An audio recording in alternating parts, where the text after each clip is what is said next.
RTGA, mieux qu'une chaîne, un monde.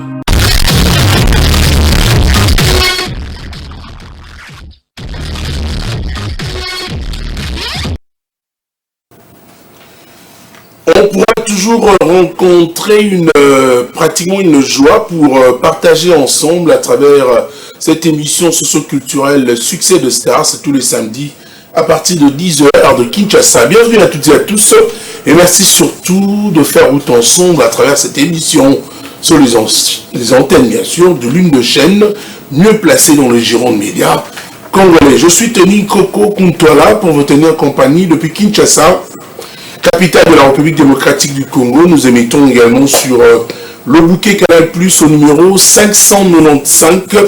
Retrouvez la radio-télé du groupe L'Avenir. Ce soir déjà, le 22, c'est aujourd'hui, novembre 2025. On va également retrouver l'ambiance folle. En termes de gospel, vous le savez, le pasteur Moïse Mbilé, l'homme de Dieu, la réserve de l'Éternel, c'est ce soir. Le concert à Arena Grand Paris, c'est aujourd'hui en France. Retrouvez donc l'artiste, musicien, pasteur, vous le savez, les chantres Moïse Mbilé, la réserve de l'Éternel ce soir à Arena Grand Paris en France. Et également, il a pu remercier, vous le savez, les enfants de Dieu pour le sold out réalisé.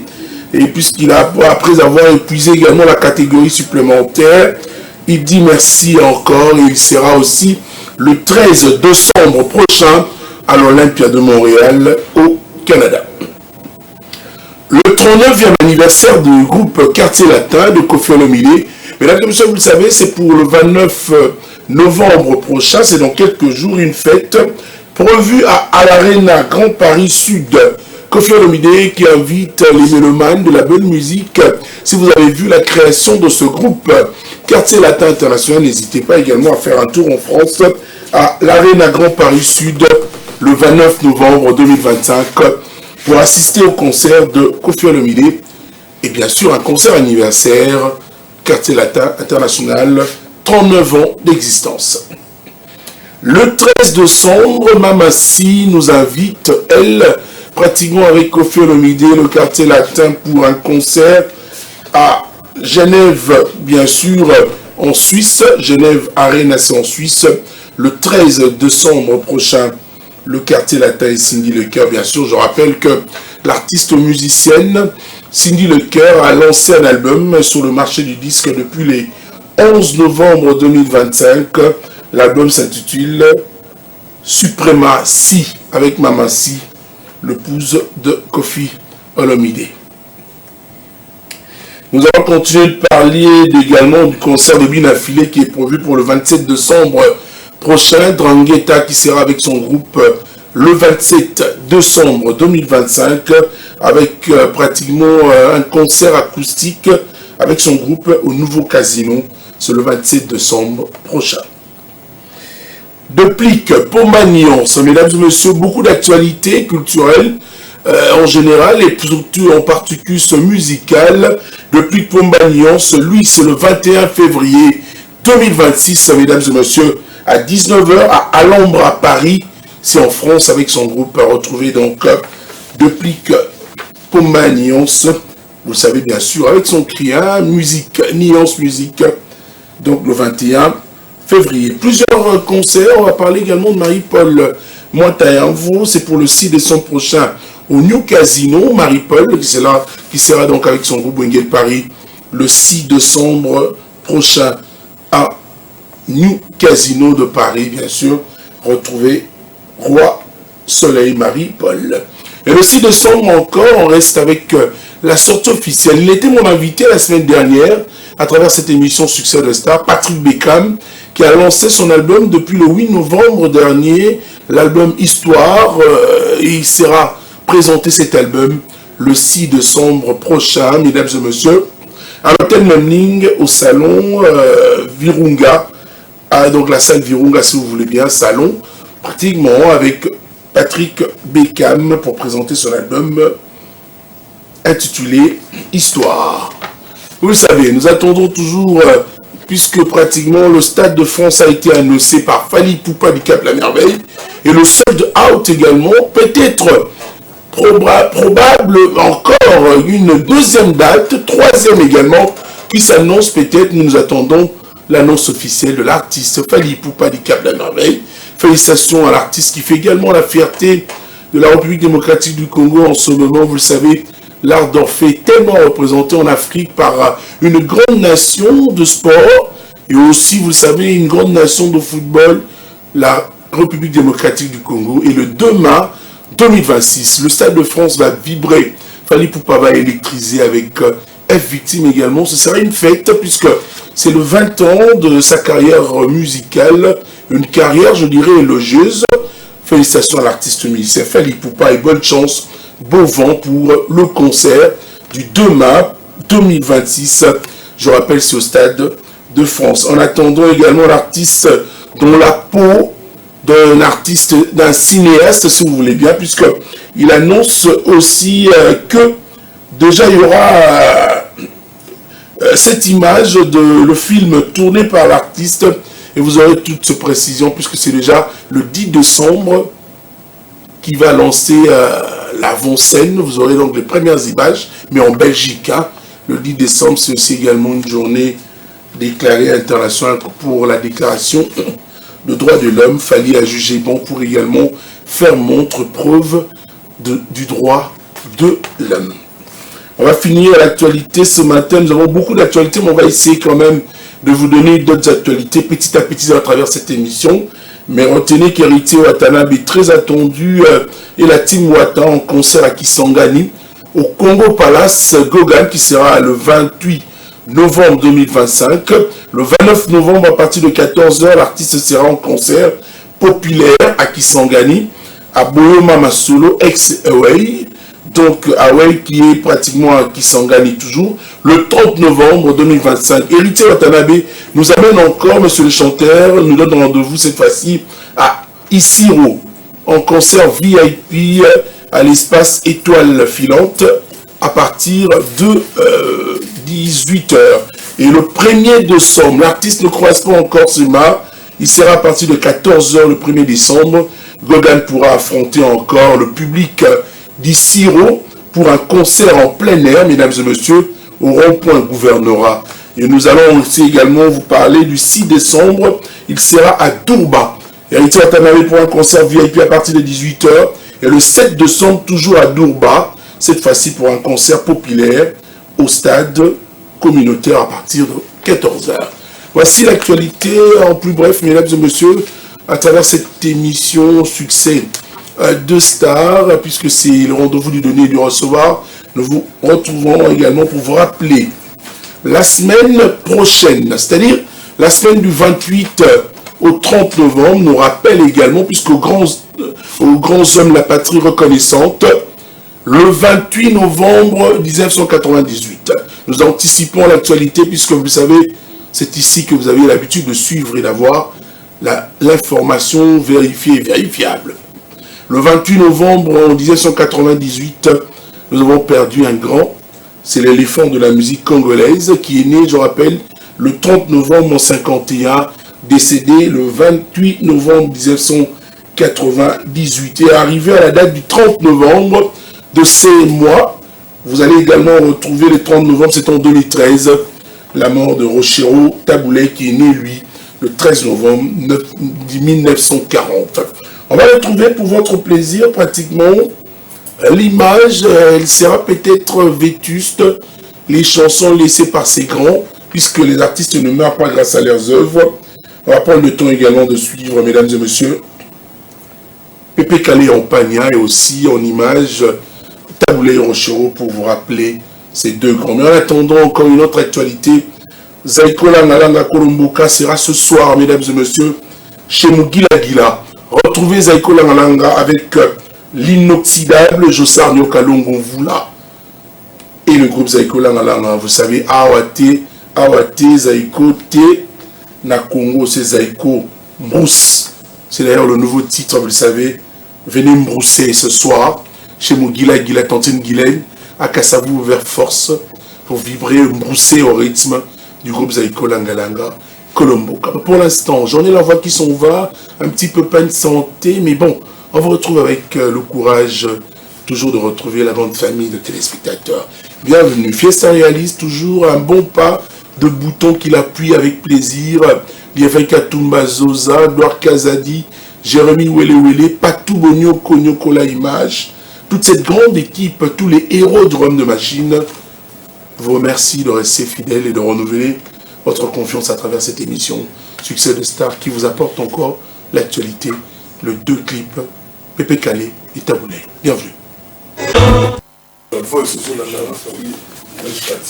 Retour au plateau après ces deux images. Donc, je rappelle, excusez-moi, que les deux artistes musiciens morts au mois de novembre, bien à la fin du mois de novembre, c'est-à-dire Pépé Calé Ampagna Wabamulanga, qui est décédé le 28 novembre 1998, et Taboulé Rochereau, 2 jours après la mort de Pépé Calé, mais Taboulé, lui, est décédé le 30 novembre en 2013. Donc, nous pensons également avec le ministre Bob Amisso, le ministre provincial de la Culture, Arts, Sport et Loisirs, que on pourrait également créer un projet, bien sûr, sur rendre un vibrant hommage pratiquement à tous ces artistes décédés, les grandes stars de la musique congolaise. Ça fait partie du côté musique. Et on aura le temps d'en discuter encore avec vous, Excellence Bob Amisso, le ministre provincial de la Culture, en train de suivre cette émission Succès de Star. Merci de votre fidélité qui nous réjouit. Merci encore de rester en contact avec nous. Succès de Star pourra également changer la couleur, la peau. Dans très prochainement, vous serez avertis. Guillaume Mozindo, bonjour mon frère, bonne santé. Santé pépé. Mon kala. Ouais, ils avaient boulot car mon sogi biso de ba yebi biso ko ko sama ramonter ba programme le contacter. Président Doudou a stoppé qui ba répétition, ba concert. Pour nous aussi c'est ba boulot studio. Bandele peu générique, tout ça les sous génériques à tout longo là. Auto commission 4 minutes. Donc ils ont déjà quelle est la raison? Il monte la ligne bon, il déjà coach, il déjà ibenge. Et bandele qui générique bien sûr c'est que longo ba crypto.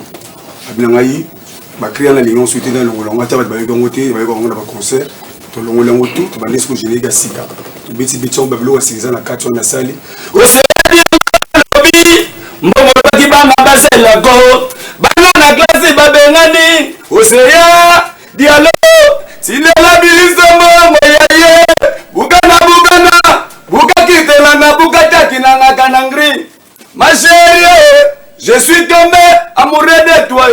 En tout cas, je suis marié, pas de confusion. Je t'aime, Tony, je t'aime, bébé. Quel est le message que tu sors qu'un enfant peut suivre également et comprendre à travers cette animation?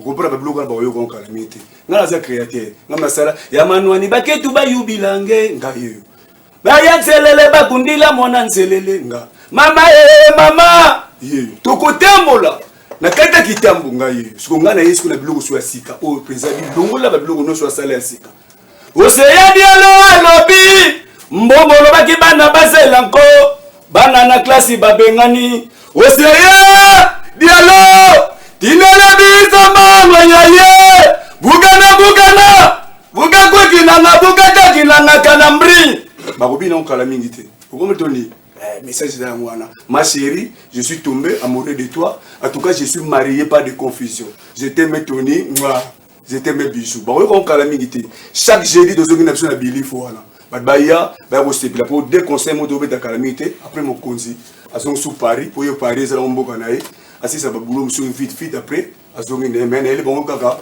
to longolisa wana na pesi mboti na océan dialogue liboso na mai sima na mai boso longana ndaku ayemba koluka petine kila mozinga linga ndiso mabanga te mbanga za petine e d'abord ka po bakisa longo ibriki moko te basakelo mote honorable Alpha Imbolo bwana matanga na kitamba ili bino wana mutema mama bijou moi c'est pembe akotsa ngungina ndabu te azanga mbanda azanga lisumu ngambe diko la mwamba Blaise Luyeyi yika ndenge zalaka Besoulier, Yangame, Digodi, soit la camarade de TF. Eric Samabi, fait ses marques le président. Merci, Motoranga, nous, Yamarande Gonayo.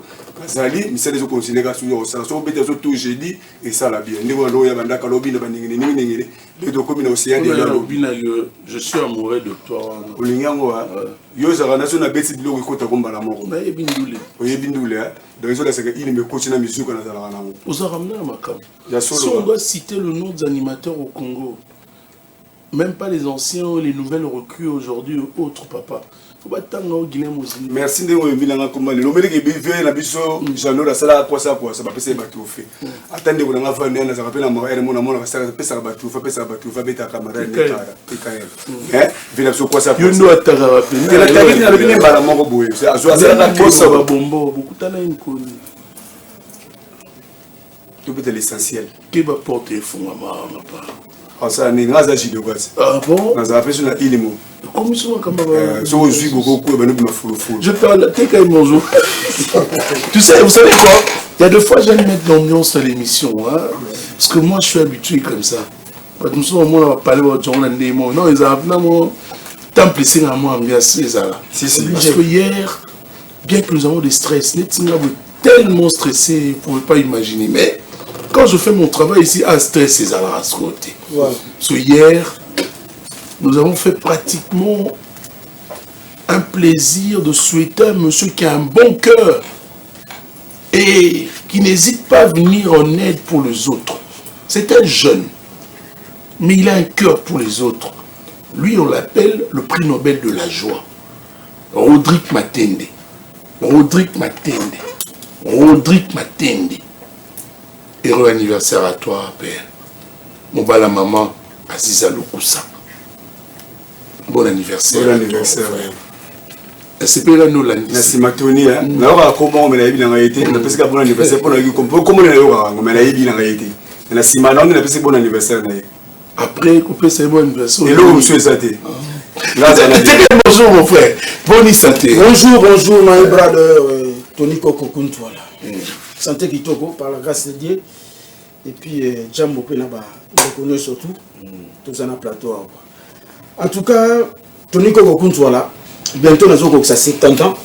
Quand je dis non, que ça 70 ans, cela veut dire que Bandalungwa, tout ça, ça 70 ans. Donc, excellence à fond de Fula. Notre bourgmestre, il y a Bandalungwa, ça 70 ans. Honorable Jared Pandou, 70 ans. Excellence Patrick Mouya, Kateboué. Molongania, Maman Abisso Mozito Benoît, ça 70 ans, sans oublier le président Patrick Moulele. Moutemaya fait joyer ma maman. Mouté qui monnaie dans ma bijou. Ça 70 ans. Donc cela veut dire que Bissonioso, tout ça ça 70 ans, Banaya, Bandalunga, Olivier Mongombe, my brother. En tout cas, tu le vois quand Tony Koko, ils ont regret ma casse pour n'appeler ça un message que Bandalunga tu festoyer na terrain municipal na biso Otosaranango. Badongolo biso. Bato bakoti ntsoki akimotema mabe ba ko influencer ba certains peuple ndalwa pour être boycotter événement. Mais Dieu aidant, tout ça toujours quoi. Yango to lobi bana limité. To c'est la paix abino limité bo ça na limité. Bana anjili kitambo bumbu ya biso bandalungwa boti que la biso bandalungwa o abiso calme to festoyer bien. Mais désormais nous serons plus na terrain municipal ya bandalungwa dit à bandeko moko ba ça la trafic d'influence.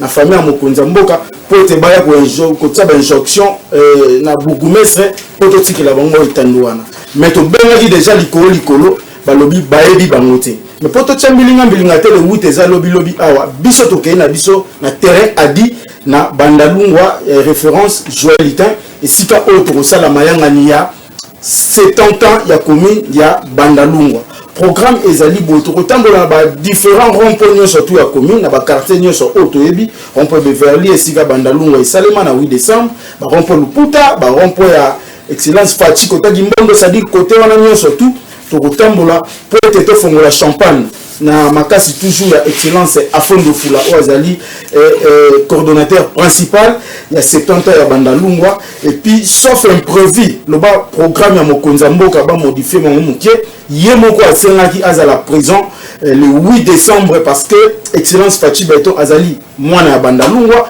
abotami na bandalungwa akoli na bandalungwa et puis azatilelo toujours na bandalungwa na misala ezali kosalema sauf imprévu le bas programme mokonzi et sala mwa boyeboye mettre ozala na ye le 8 décembre biso nyonso tout na bandalungwa mais fan zone ezali parce qu'à l'occasion il y a 70 ans to sali fan zone bandeko za kotuna bazo misusu bazo ebate zone ya bandal zone ya Kinshasa te fan zone ezali esika oyo bandeko bayaka ba se distraire batala ba match na bango quand les autres dans les 15 et aussi là le premier mais biso to memi fan zone na biso ti le 25 janvier donc bandeko bo otala ba match na biso nyonso tu ya CAN bo otala RDC bo otala Léopard na biso nyonso to kutana na terrain adi pour nos stand et nango facile en tout cas Tony Koko tout à l'heure le président Patrick Moulele l'homme le plus crédible du Congo Molongani ya maman Fejoyema la maman Bengue na 00243 ya Willy Moucheni le patron éternel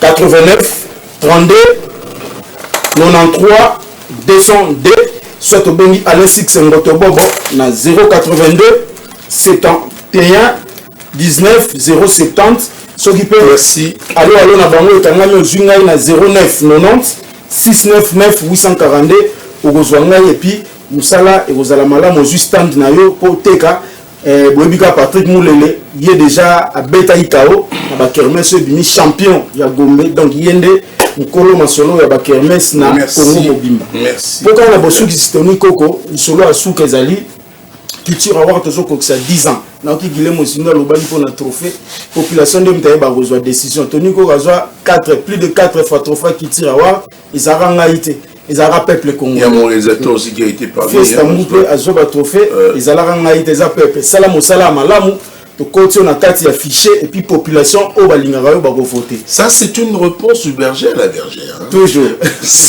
donc année prochaine na mai 2026 10 ans ça se fait donc Tony Koko ça 10 ans à culture award et puis 25 ans carrière dans la télévision ça se fait déjà merci na Willy Moucheni code mondial alobaki eleka bongo te quoi ya Willy Azwa trophée na plus de 10 ans plus de 5 ans passés alobi olekate le DG le plus crédible de l'Afrique centrale le DG Serge Sundanda la mémoire d'un éléphant lobi oleka bongo te le CG Guilite Bwakunti Mantingi alobaki oleka bongo te ba ocha vraiment ba moyen pour être tout fait soyons merci voilà merci pour la opportunité on va parler de leader Kedi comment il va ça va sinon très bien bon il va ça on a vu nos malheureusement faut au bien sous samedi passé que vous organisez ouais Tony en tout cas vraiment week-end est là mon et surtout mon président Zorobabel Kikedi azotala na mon boss na résidence na mama Chatine que la ballon on a pris bomba mbote belé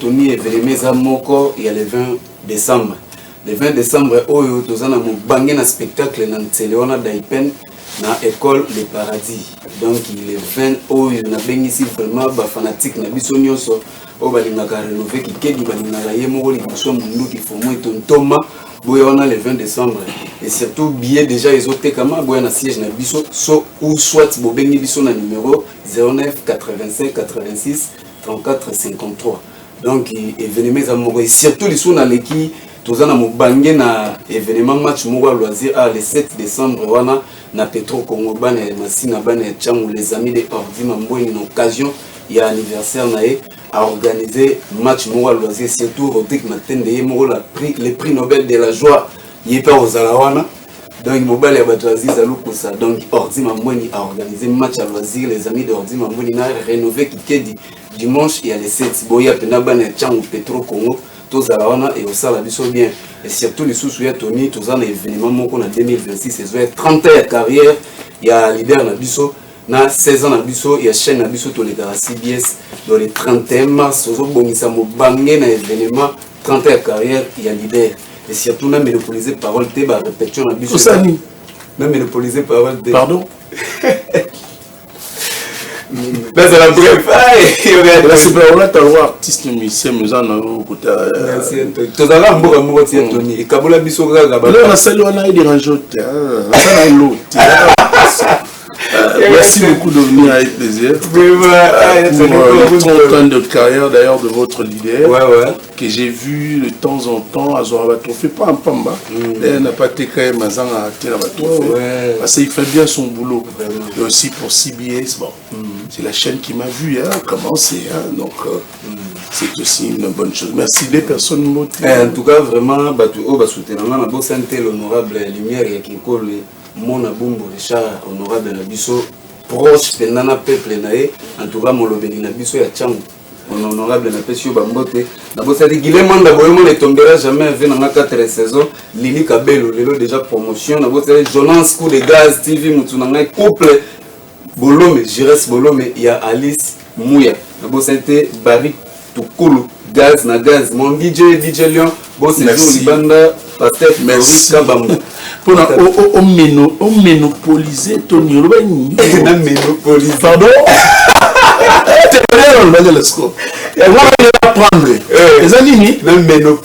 Monopoliser parole. C'est la comédie. Merci mon frère. Dino Boni Santé. On va s'en leader. Vous mettez le dernier concert quand on a vu placement au de Tandoulé.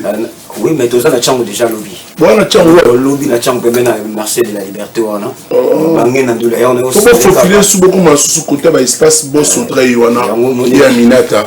On a son Angile, quartier 4, on a venu beaucoup. Batou Bonio, quand il m'a solo, on a beaucoup de gens qui attendent on a fait. Pour monopoliser nous le côté.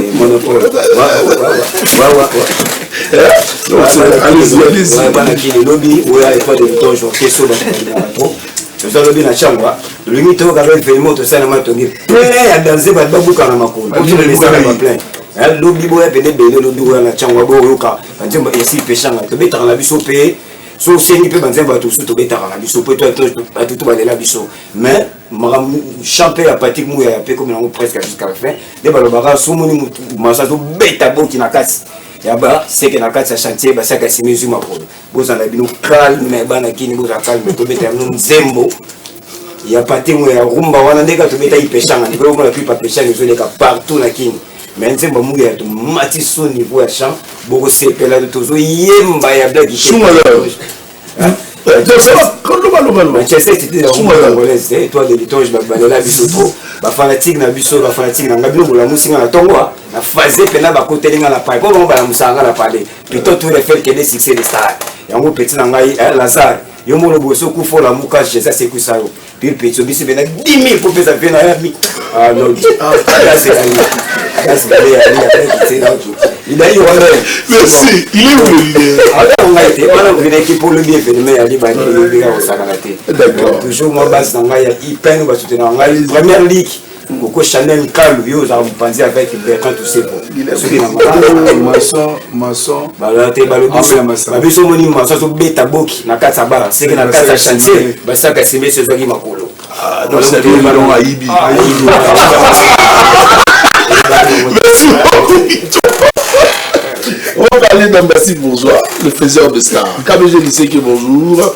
Bonjour à Ambassi Bourgeois. Ouais, bonjour, un très bon week-end. Toujours Libanda? Na Bissau, Azachana Kinshasa. Ah d'accord. Donc, Ndena Lubakaka, na pêche un grand merci Nayo pour cette opportunité Pesanga avec le staff technique de la RTG Awal. Na moni Festamou, Babi Patou Bonyo Konyoko la image, Maître Sosa. Donc, je vous aime bien. Donc, notre Ambassi Bourgeois, premièrement, on a fait un bon séjour à Kinshasa, on a fait des stars. Un bon leader très social, il est né dans la bourgeoisie, il grandit dans la bourgeoisie, il fait la musique d'Ngebou dans la bourgeoisie toujours, dans l'homme au grec.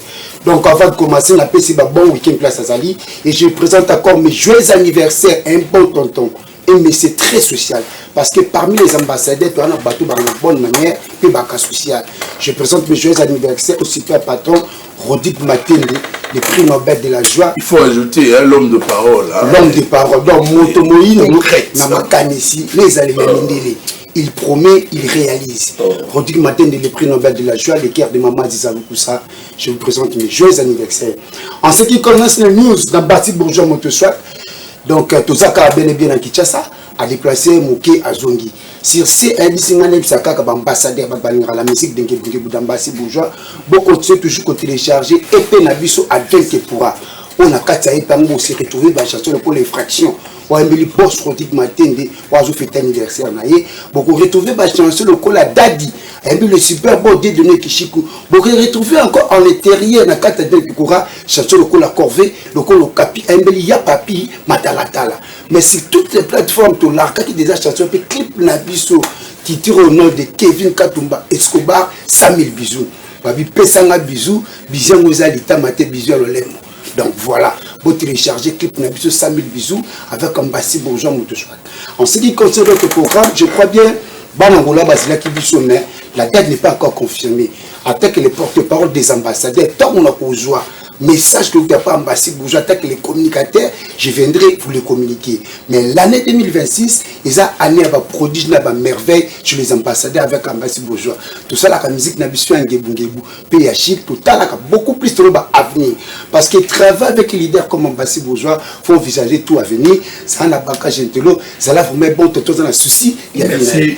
En ce qui concerne le sens, ouais, je sais. En ce qui concerne le sens de répétition, donc cette semaine pour répéter parce que tu as la répétition en huis clos. Bah, tu as béni les visionnaires, parce que tu as un laboratoire, après tu répètes à coulisses.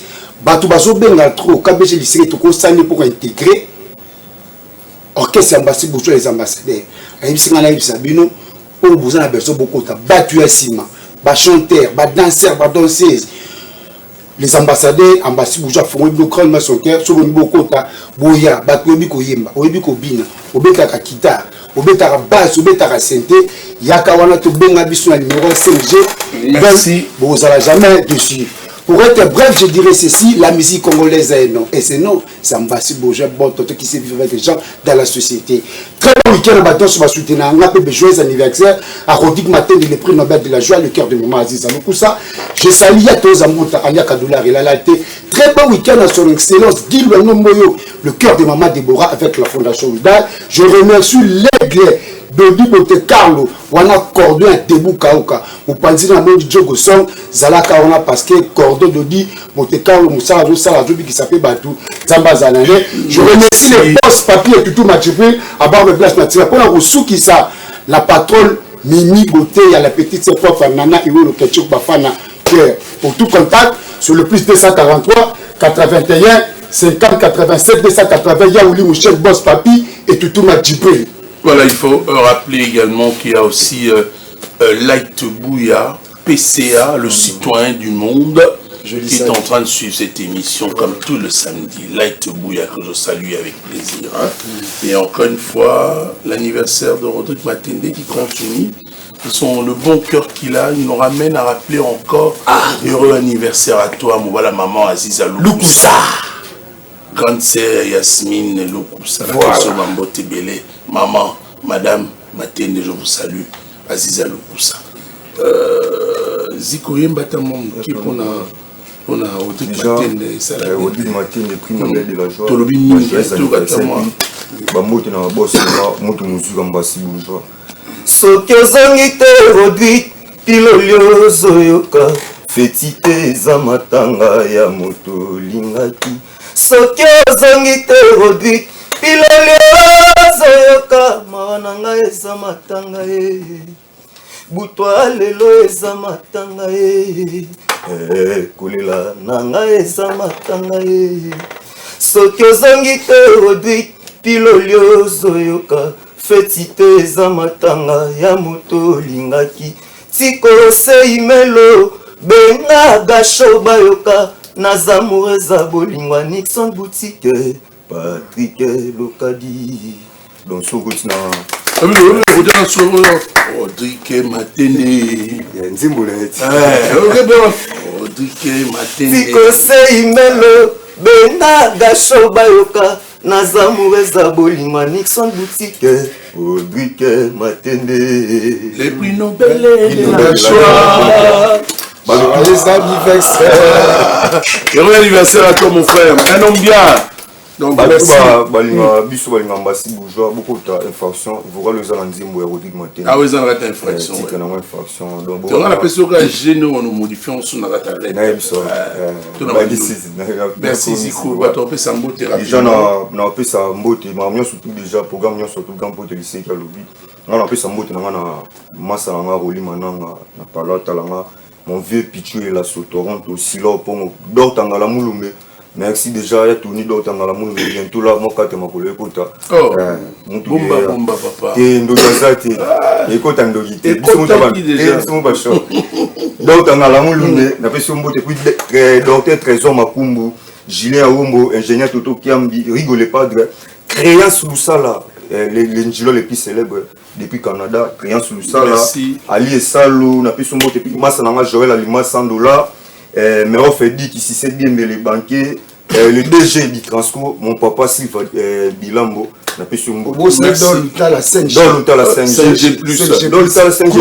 Il y a Tony. Il y a Tony. Pardon, on a pris un petit numéro, il y a dans le tas la pour un recrutement. Allez-y. Tout le monde peut se faire bien, intégrer groupe. Vous bien dans le tas la 5G, numéro 243 85. Numéro, on a un autre numéro 243.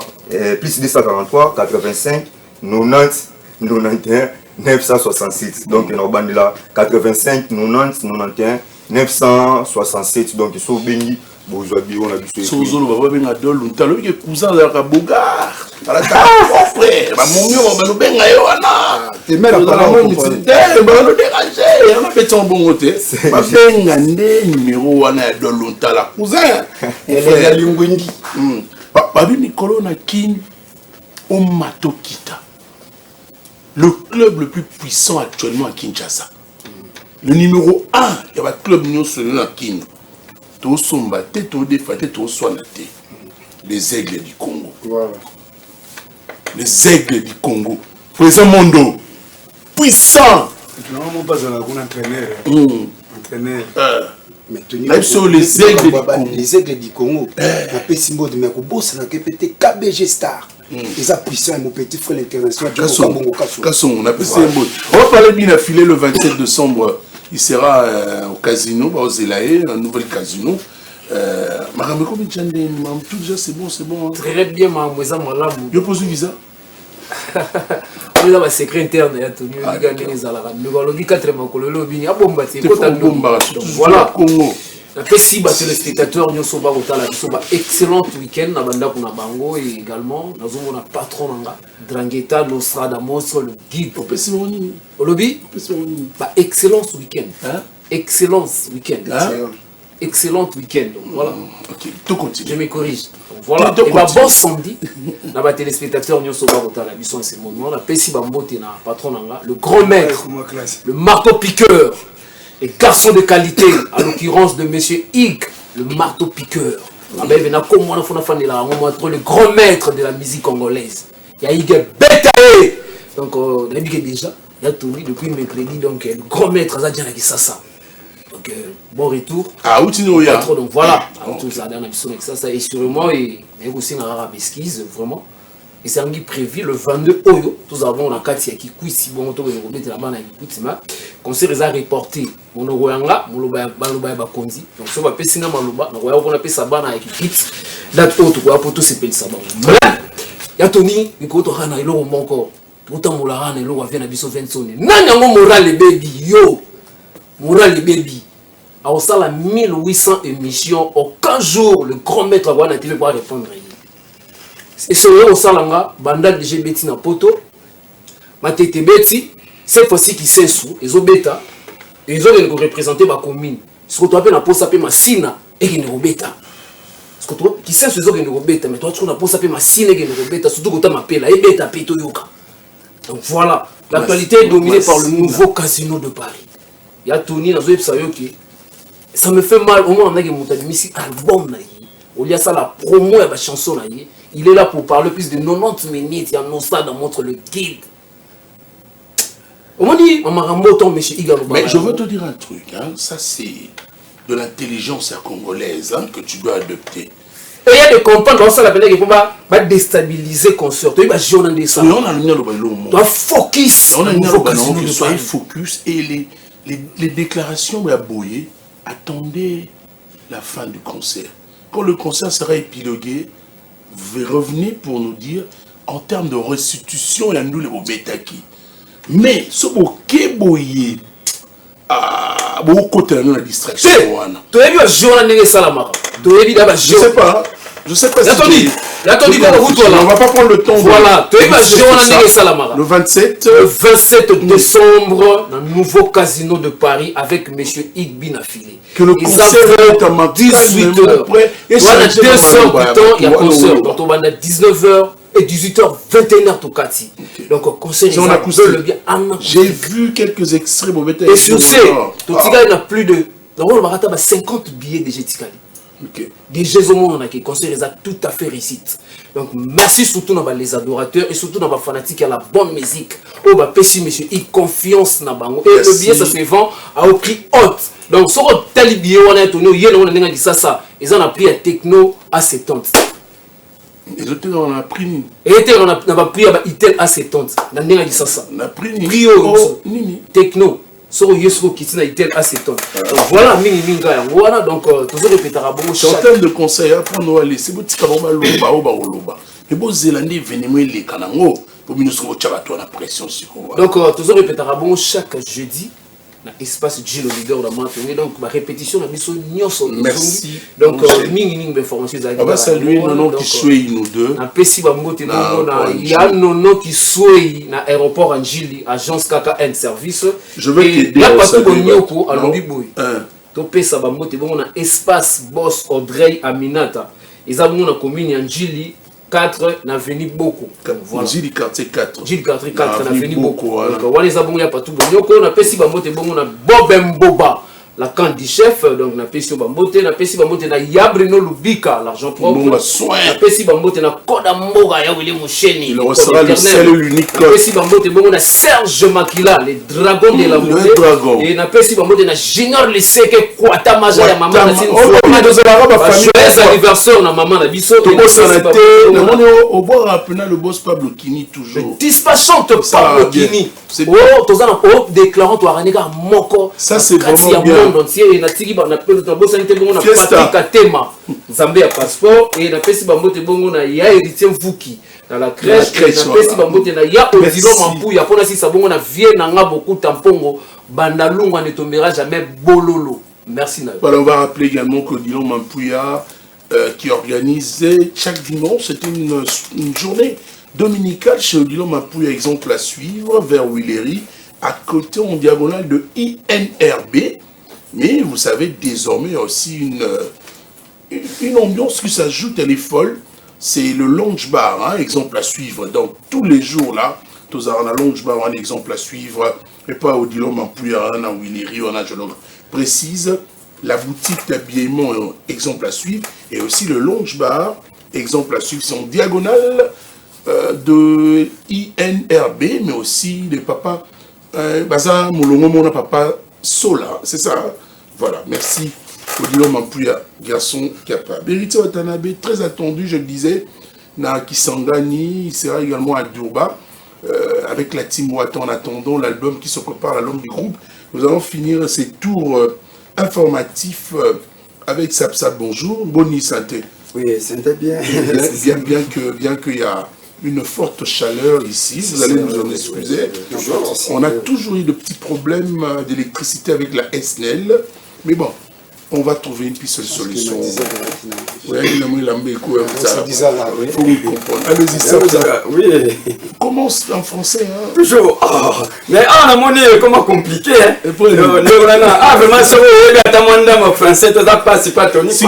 Je veux répondre à une question également que là, comment nous avons un rôle aussi, nous journalistes, de vous aider aussi également. Il y a certains mots au monde négligé. Photos ou tout la sabino que la nenga mabete que baloba ngo boité Parce que quand tu commets une erreur, les lobby bandé 3-4 fois. Un journaliste n'a tiki. Bateau bateau n'a pas parlé, et puis journaliste en a payé à Yebi. En tout cas, tenez compte que en tout cas, vraiment, félicitations. Nous vous aidons seulement pour un rôle Nabiso. Toujours, et ça va moi, c'est plus peut être bateau, ça rappelle moi la mieux. On a quand même toi. Toujours sur la piste, aussi pour Bamio Bongisipe. Voilà pour lâcher, en tout cas, bande balingami toujours toloba na bino va porter parole toujours le va bien et c'est mon bateau bazo le kate fait lelo to ka même mawana bateau bo le kate ça la TV kitoko elengi RTGA bande balingami en tout cas na pamboli bino nyonso ba bozo la émission na biso en tout cas ya yambo ifuna banda na pamboli na nous patron na héritier watana be boss life suprême de yende zatatata tout.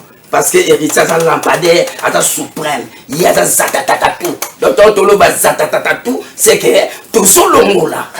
Donc, tout, lampadaire, il y a lampadaire, a projecteur de la musique africaine. Donc, bien aimé de comprendre tout le monde, il a dit non. Héritier Watana va pesa qui n'ingi ça n'a pas musicien, a oumeli la bango, ba auto ça qui n'a bango 10 ans, auto qui est 11e année. Avant d'y peine à bana ya batu, a bénéficié.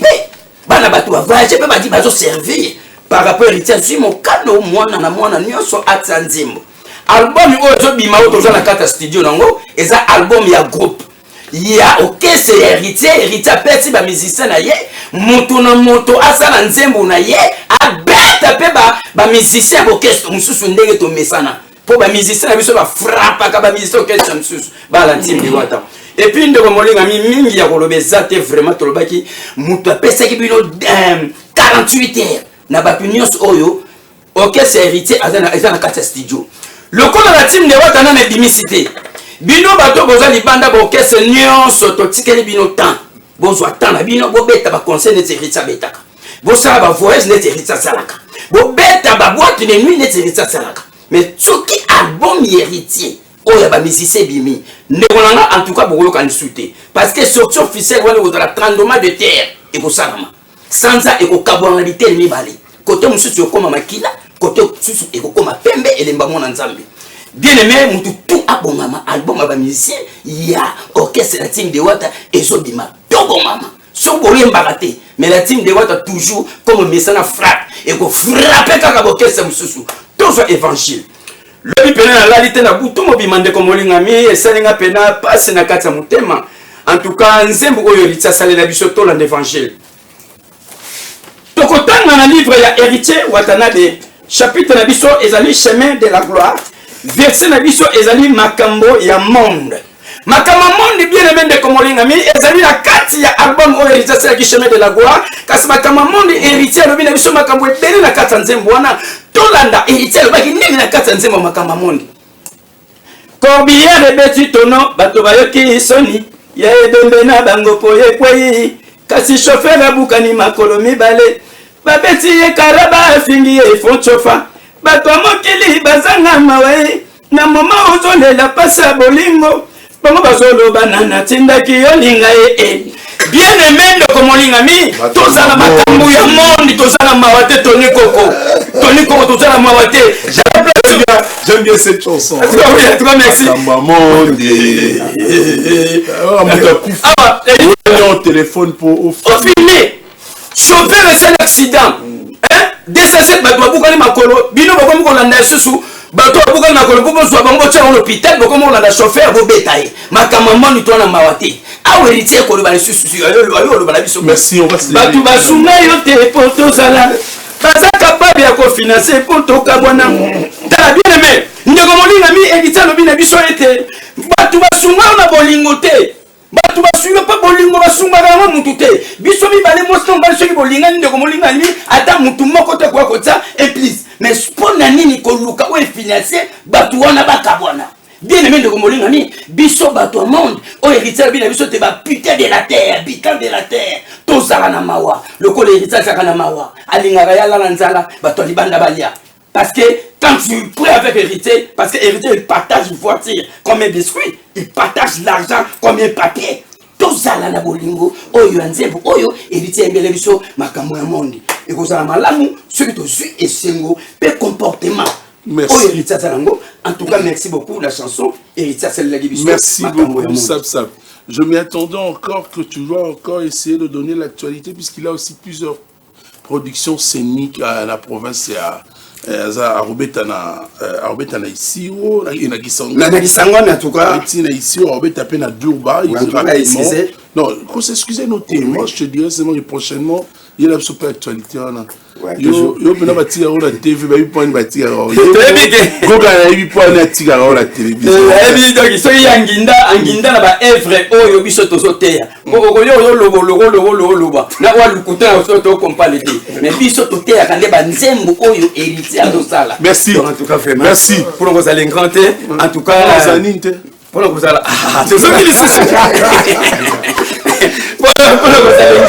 c'était comment on a parlé, je vais parler comment.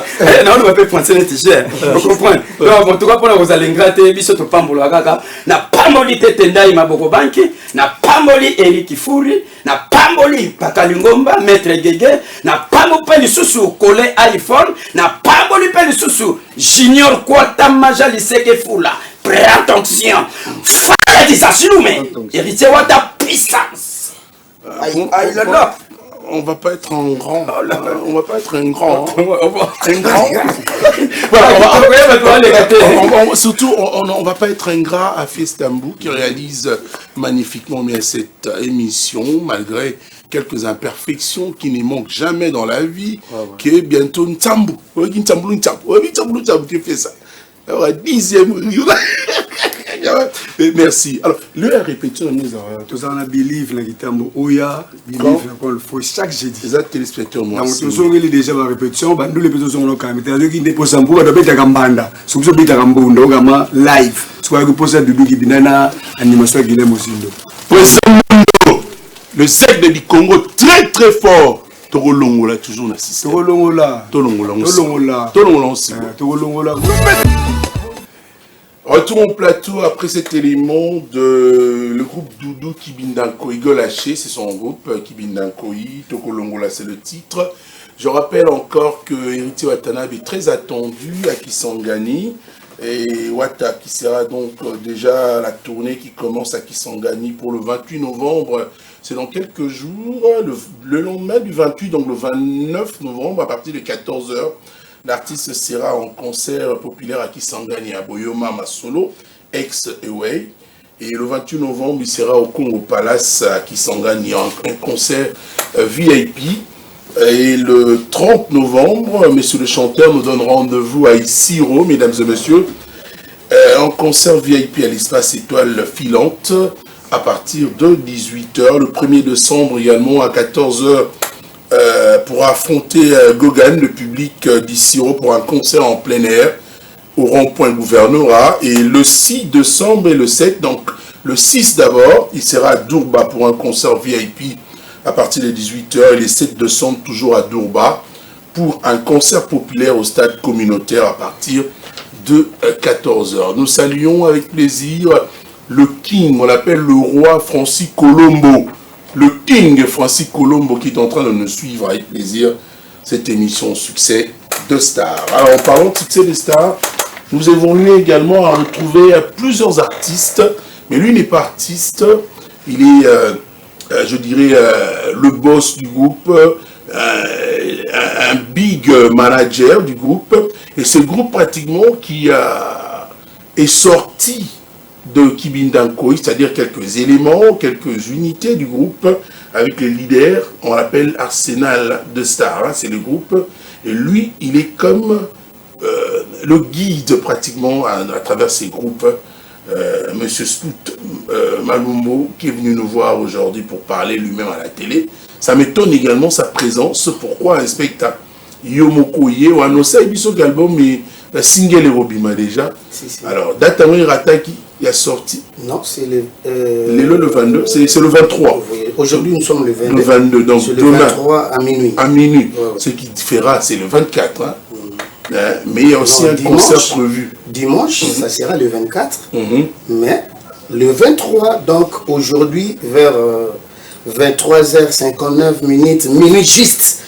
Non, on serait déjà le 23, non? Aujourd'hui. Aujourd'hui, nous sommes le 22. Ok. Après 23h, c'est minuit. Oui. Minuit, c'est déjà le 23. Ah donc, c'est ça sortira le 23. Ouais, ça va déclencher à minuit. D'abord, une question de curiosité. Lélo, c'est mieux. Merci. On va plus soit un message. Merci. Toutes les couches pratiquement sociales. Lélo, on dit mis au tiki qui bindankoi. Parce que tu es parmi les plaques tournantes de Kibindankoi. Tu travaillais dans le coulisses pour l'orchestre. Je ne sais pas qu'est-ce qui est arrivé. Vous avez eu quelques de bonnes guerres, si je peux le dire. Non, la tractation. On n'a pas eu de guerre. Bon, vous avez quitté depuis, on écoute ces les J'ai quitté parce que... Pourquoi le choix de soutenir Arsenal des Stars? Ouais, merci beaucoup pour la question. Monsieur Tony Kokoku, toi là, au Moni, Congo, ils ont pépinière et la musique. Alors, moi, j'aime la musique. Il y a beaucoup de jeunes talents, baza na art na nzoto, mais bazo zala popistete. Je ne sais pas si vous me comprenez. Oui, par manque de soutien. Voilà, par manque de soutien. Parce que dans le Congo, il n'y a pas vraiment assez de producteurs. Par exemple, il y a Cameroun, Côte d'Ivoire, on a jeune un talent, mon à juillet, à croire naïe, et puis à Tiembongo naïe, l'objet pas bénéficier. Mais on n'en a pas ici au Congo. C'est pour cela, on a un musée. Donc, on croyait qu'il y a leadership. Na croire naé et puis nous continuons toujours à croire naé qui a osé la coquiliche il y a demain pardon. Est-ce que vous suivez voilà, j'ai l'affiche d'ailleurs pour annoncer le nouveau single. J'apprécie beaucoup ce qu'il fait d'ailleurs, hein, c'est un bosseur. Hein. Mais qu'est-ce qui se passe? Il n'est pas venu pour les gars. Il est malade. Il est vraiment malade. Hein. Bon, on va jouer demain. Ça commence bien. Hein. On va jouer demain. Je ne sais pas. Nous avons l'affiche. Oui, ça affiche. Il y a 70e anniversaire. Il y a Bandal. Voilà. Ben, invité qui est. Bon, il n'y a pas à y un groupe. C'est pour cela, les amis de David Moukeba, ben, invité Arsenal des Stars. Les 6, les 7, na Bandalungwa, na couloir, il y a 8 décembre, Madouda.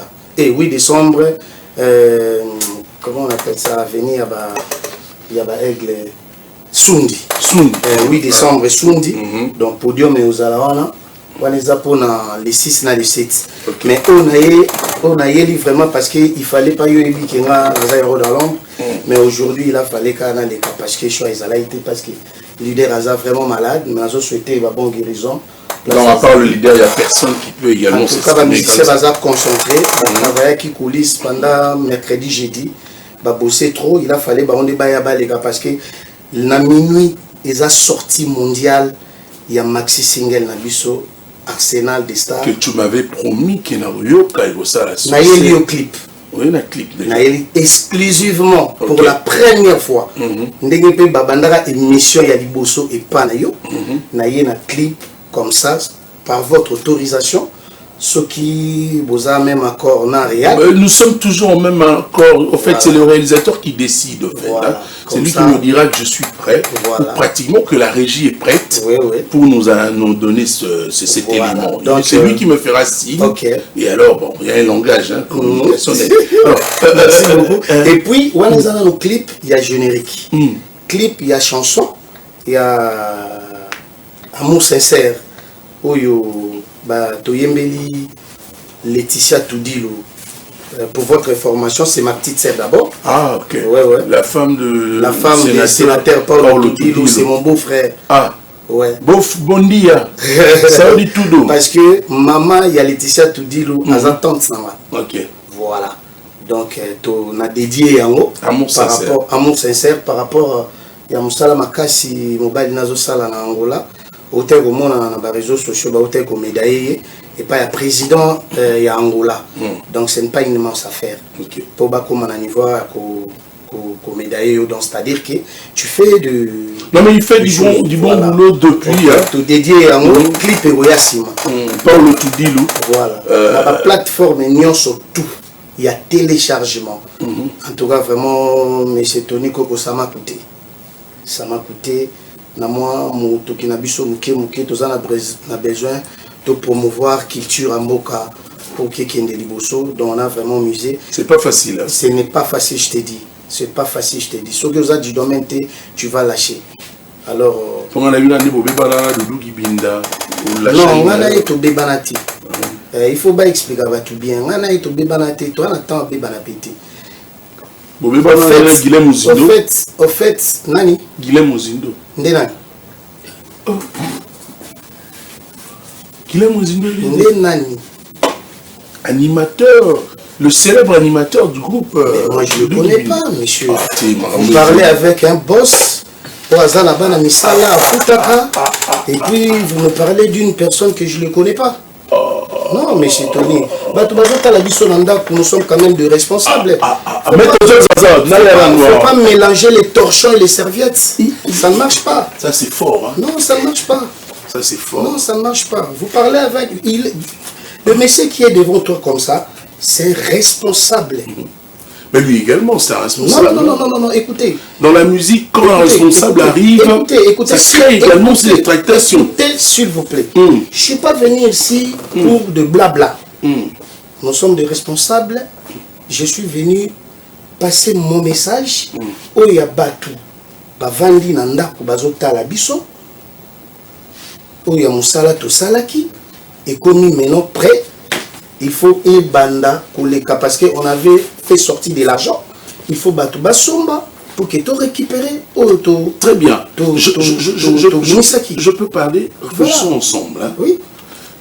Vous savez, quand on étudiait à l'école, on nous parlait du passé, le présent et le futur. Oui. Hein. Oui. Donc, ce qui veut dire, vous avez rempli également ce que nous avons appris à l'école. Bien sûr que oui. En parlant du passé, tu avais aussi passé naïo, non? Même la classe, c'est la somme chic, hein? On m'a place non raison si on a rappelé en Cameroun. Non, oui, passé pour comme la future, les comme la présent, mais quand vous ignorez quelqu'un à la télé, un animateur que vous connaissez, je ne le connais pas. Mais vous dites que oh, blabla, donc ce qui veut dire que non, je ne le connais pas. Mais vous connaissez Doudou Kibinda? Mais bien sûr, parce que c'était mon collaborateur. Vous le considérez aujourd'hui comme qui? C'était mon collaborateur. Il était mon collaborateur. On ne s'est pas compris avec lui. Parce que tous il a même limité. Aujourd'hui, vous êtes créé un moment de ras-le-bol. Mais c'est Tony Coco. Oui. Vous voyez, les lots, nous sommes dans le 21e siècle. Les réseaux sociaux, ils ont dominé le monde. Voilà. Musique, il y a 1900, la musique à l'îlot et en des mondes. Autre temps, autre mœurs. Voilà, merci beaucoup. Prévané, l'îlot, pour la première fois dans le monde, un Congolais, Ndalois, a Zobeta Stade de France. Donc cela veut dire... Voilà. Cela veut dire, nous les Ndalois, nous sommes fiers de lui. Parce que Zambala ya Liboso na République démocratique du Congo. Nous allons pas aussi ndalaluiser ça. Voilà. Hein? Donc il faut dire que nous sommes fiers de la mais il peut pas malgré vos affaires. Mais source de papa, source c'est où tu as bandalungu wa makelele pour les commander voilà. Donc vous allez leur expliquer donc voilà. Donc nganaye tout se comprena quitter. On avait pas aujourd'hui et Fali, tu préfères Fali Poupa. Quoi? Et Doudou Kibinda, Fali, tu préfères Fali. Il n'y a pas photo, il n'y a pas match. Il n'y a pas photo, frère. En tout cas, je ne voudrais pas entrer dans la polémique avec lui. Il n'est pas venu pour la polémique, mais bon, au moins, il y a quelques questions qui mais Nazo répondre au vrai. Nazo ça va répondre au vrai. Il n'y a pas photo, il n'y a pas match. Au moins, Moutou a besoin à évoluer dans la musique, dans un domaine quelconque. Dans un domaine quelconque, il faut être tchakalitoi, ayoka. Ah, inspecteur, au moins côté il ne fallait pas bosser là-bas, il fallait pas bosser là-bas. Il fallait pas bosser là-bas, il fallait pas bosser là-bas. Ah, Tony, il fallait ça en déni. il faut ça la boy na sali au moins attend na yo kio na sali mengo lo baki esimbi. Est-ce que batu ba mona yo to ba mona nga muto na exécuter loko yo ba na nga. Ya mo moni batu musu bazo évoluer parce que qui danger. Nga boyi. Yo boyi mais ça il faut batu mo baza la pembe na yo. Na koye biso vérité lelo toni koko musique ya matolo ezala souti. Ezali yo ba mise ba mba banzembo. Ba nzembo titre nzembo koma mutu. Na kosi papa. Ora titre nzembo bena biko. Fanny Bangala. Na lobby ingénieur Médard. Na yo boyi. Toni koko. Musique ya matolo et à la souti. Qui peut vous répéter, faut qu'il n'y ait pas vieux mon roboyer, pesibino, moins 20, bouquet pas qu'on a pesé. Non. Il y a un moment où tu belé, comment vous baillez na bango ko aider, musicien parce que inter demande l'équipe trop. C'est qui avec l'ingratitude aussi. Voilà, les colons ont sous ingratitude. Il y a un moment où tu ingrat pas na yo. Nazal attend où tu répondre à la question. Là, on a dit Isaki, Arsenal, les stars et bimisi maxi single nango, comme on a marre. Voilà. Avec votre permission, M. Tony, Soki, Bokoki, Kosenga Real, Sogaza après, nous avons besoin de tout un clip, Moussala Banabasali, et bon, tout commenter. Génial, mais je voudrais quand même qu'on en parle aussi pour le concert qui est prévu. Oui. Avançons rapidement. Oui, merci beaucoup. Concert Isa Lobby. Concert Isa Lobby na Bandal. Bananyo surtout ya Bandalungwa, Kitambo, Ngiringiri, Kasavubu, Selembao. Ma campagne nzinga quoi lobby concert isa na MH Institut chez Tina Ipupa, la grande sœur de Aigle Fali Ipupa. Concert isa na lobby à partir à 18h pour célébrer d'abord maxi single na biso Dengue Bimi. Oui, vous serez là. Vous serez là donc isa Tobe Tawana. Concert est à 18h pile to bandi, billets à $10 et puis 22h en tout cas parce que lundi il faut bâtir le Moussala. Donc nazo na tie moi na Arsenal des stars ils ont la rigueur moko boy on a tia parce que mon époque kende musika ils aussi il faut qu'on a ba principe na ba respecter voilà il y a pour respecter voilà. Merci. Je rappelle l'inspecteur Malumbu qui est donc le leader, je dirais, pas le leader, mais en fait comme je dirais non, moi je suis pas donateur, si vous voulez, du groupe Arsenal des stars. Et il a parlé du concert demain dimanche chez Tina Ipupa, nous serons là. Mais je rappelle également que les Belges auront la chance d'assister à l'avant-première de la Rumba Royale le 10 décembre à l'Auditorium 2000 à Bruxelles. Donc, c'est-à-dire, Fali Poupasagi filme, la poste acteur, et qu'on l'accent avant-première le 10 décembre en Belgique. Et la France aussi est attendue pour ce film en attendant la date du 2 mai 2026, une date inoubliable que nous attendons puisque c'est les 20 ans de carrière musicale de Fali Poupa. Je rappelle une carrière élogieuse, et aussi pour encourager sa sœur qui a quand même érigé à Barmorito on a Bandal, et demain on aura l'occasion au là. Je pense qu'on n'en aura pas marre de voir le concert et le maxi single du groupe Arsenal de Star en exclusivité sur les antennes de la radio-télé du groupe L'avenir.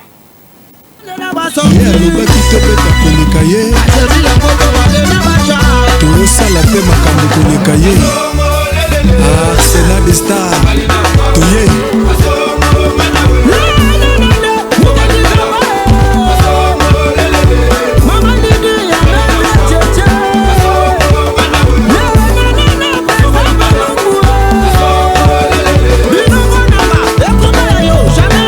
Fiston coloqué DM record maître Olivier Liaki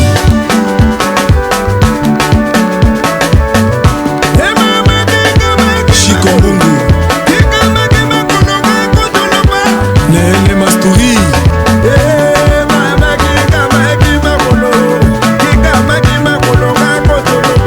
Brice Bicherera MH Institut chez Tina Ipupa Yaya Dikin Zidissa Glody Molimbu Kilo ya Paris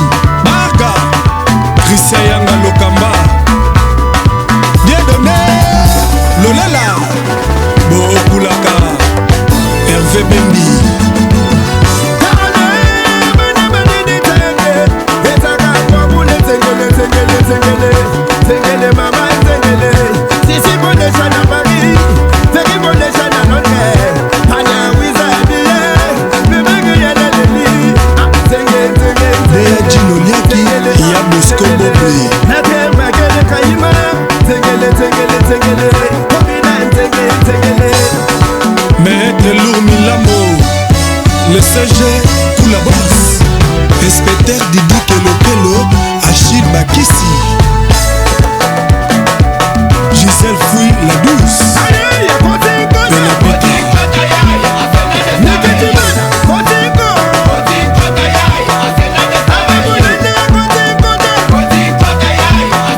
Maître Papi Wambe, Maître Ousmane Kakimiko, Jackie Achande, Yaya, Dora Messi, Boss, la pancarte, Calais, Kabasele, les sanguinaires, Banque Suisse, Nosha Modogoya Atinga Mayama, Ange Mbemba, Bondo Sente, Papa Nada. Oh. Ah, là, comprendre, mais avec son guitare, quoi, et puis ça s'annonce bien déjà, mais le son que j'écoute, il y a Bissika Outier. Mais bien sûr que oui. Il faut qu'on a. Là, pianiste, on a un Gibinda. Oui. Oui. Mais Abeli Souneni, ah, Kobel a un mystique, ah, en termes de superstition, hein. Mythe, c'est un. A commis leader, a commis sur la charge. Liboso bando mona on est aventure, c'est quoi comment comprendre que. Donc, Simbi qui si. T'es Nzamba Lekinyoso. Nzamba Lekinyoso. Ah, mais félicitations. Merci. Moi, je dirais en termes d'encadrement. Ouais. Assistance Nayo. Ouais. Instruction Pessarabango. Ouais. Ça, c'est une bonne chose. Merci beaucoup. On va se lever, inspecteur. Tu es bien habillé d'ailleurs. Merci. Merci. Bon. Félicitations. Et ça, l'énergie, félicitations. Merci. Maintenant, j'aurai le temps à Rouyambaye. Lobby Nazarana. T'es lobby, en tout cas, Baranyo sur la bandade. Pour les abalines au pépito. Le boutin assez. Bandal ne tombera toujours jamais. Il est Mozindo Bazana. Là, ça n'est Adolphe, mais non, ça va. Allez-y, allez-y.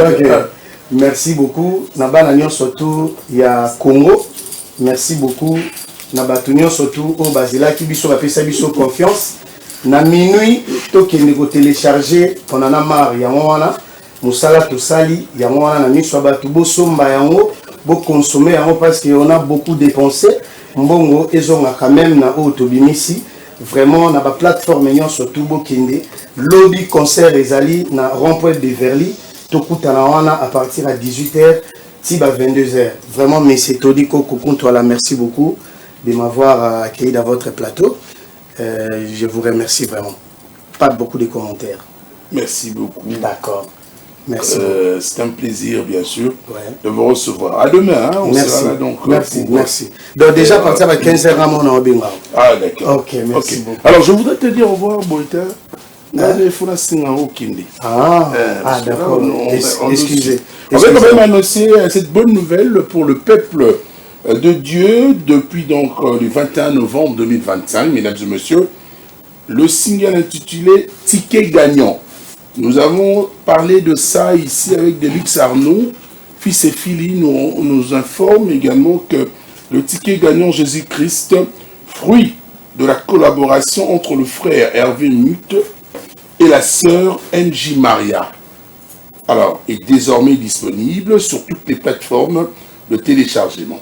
Alors, nous invitons tous les enfants de Dieu à les découvrir et à laisser bénir parce que c'est par ces messages puissants.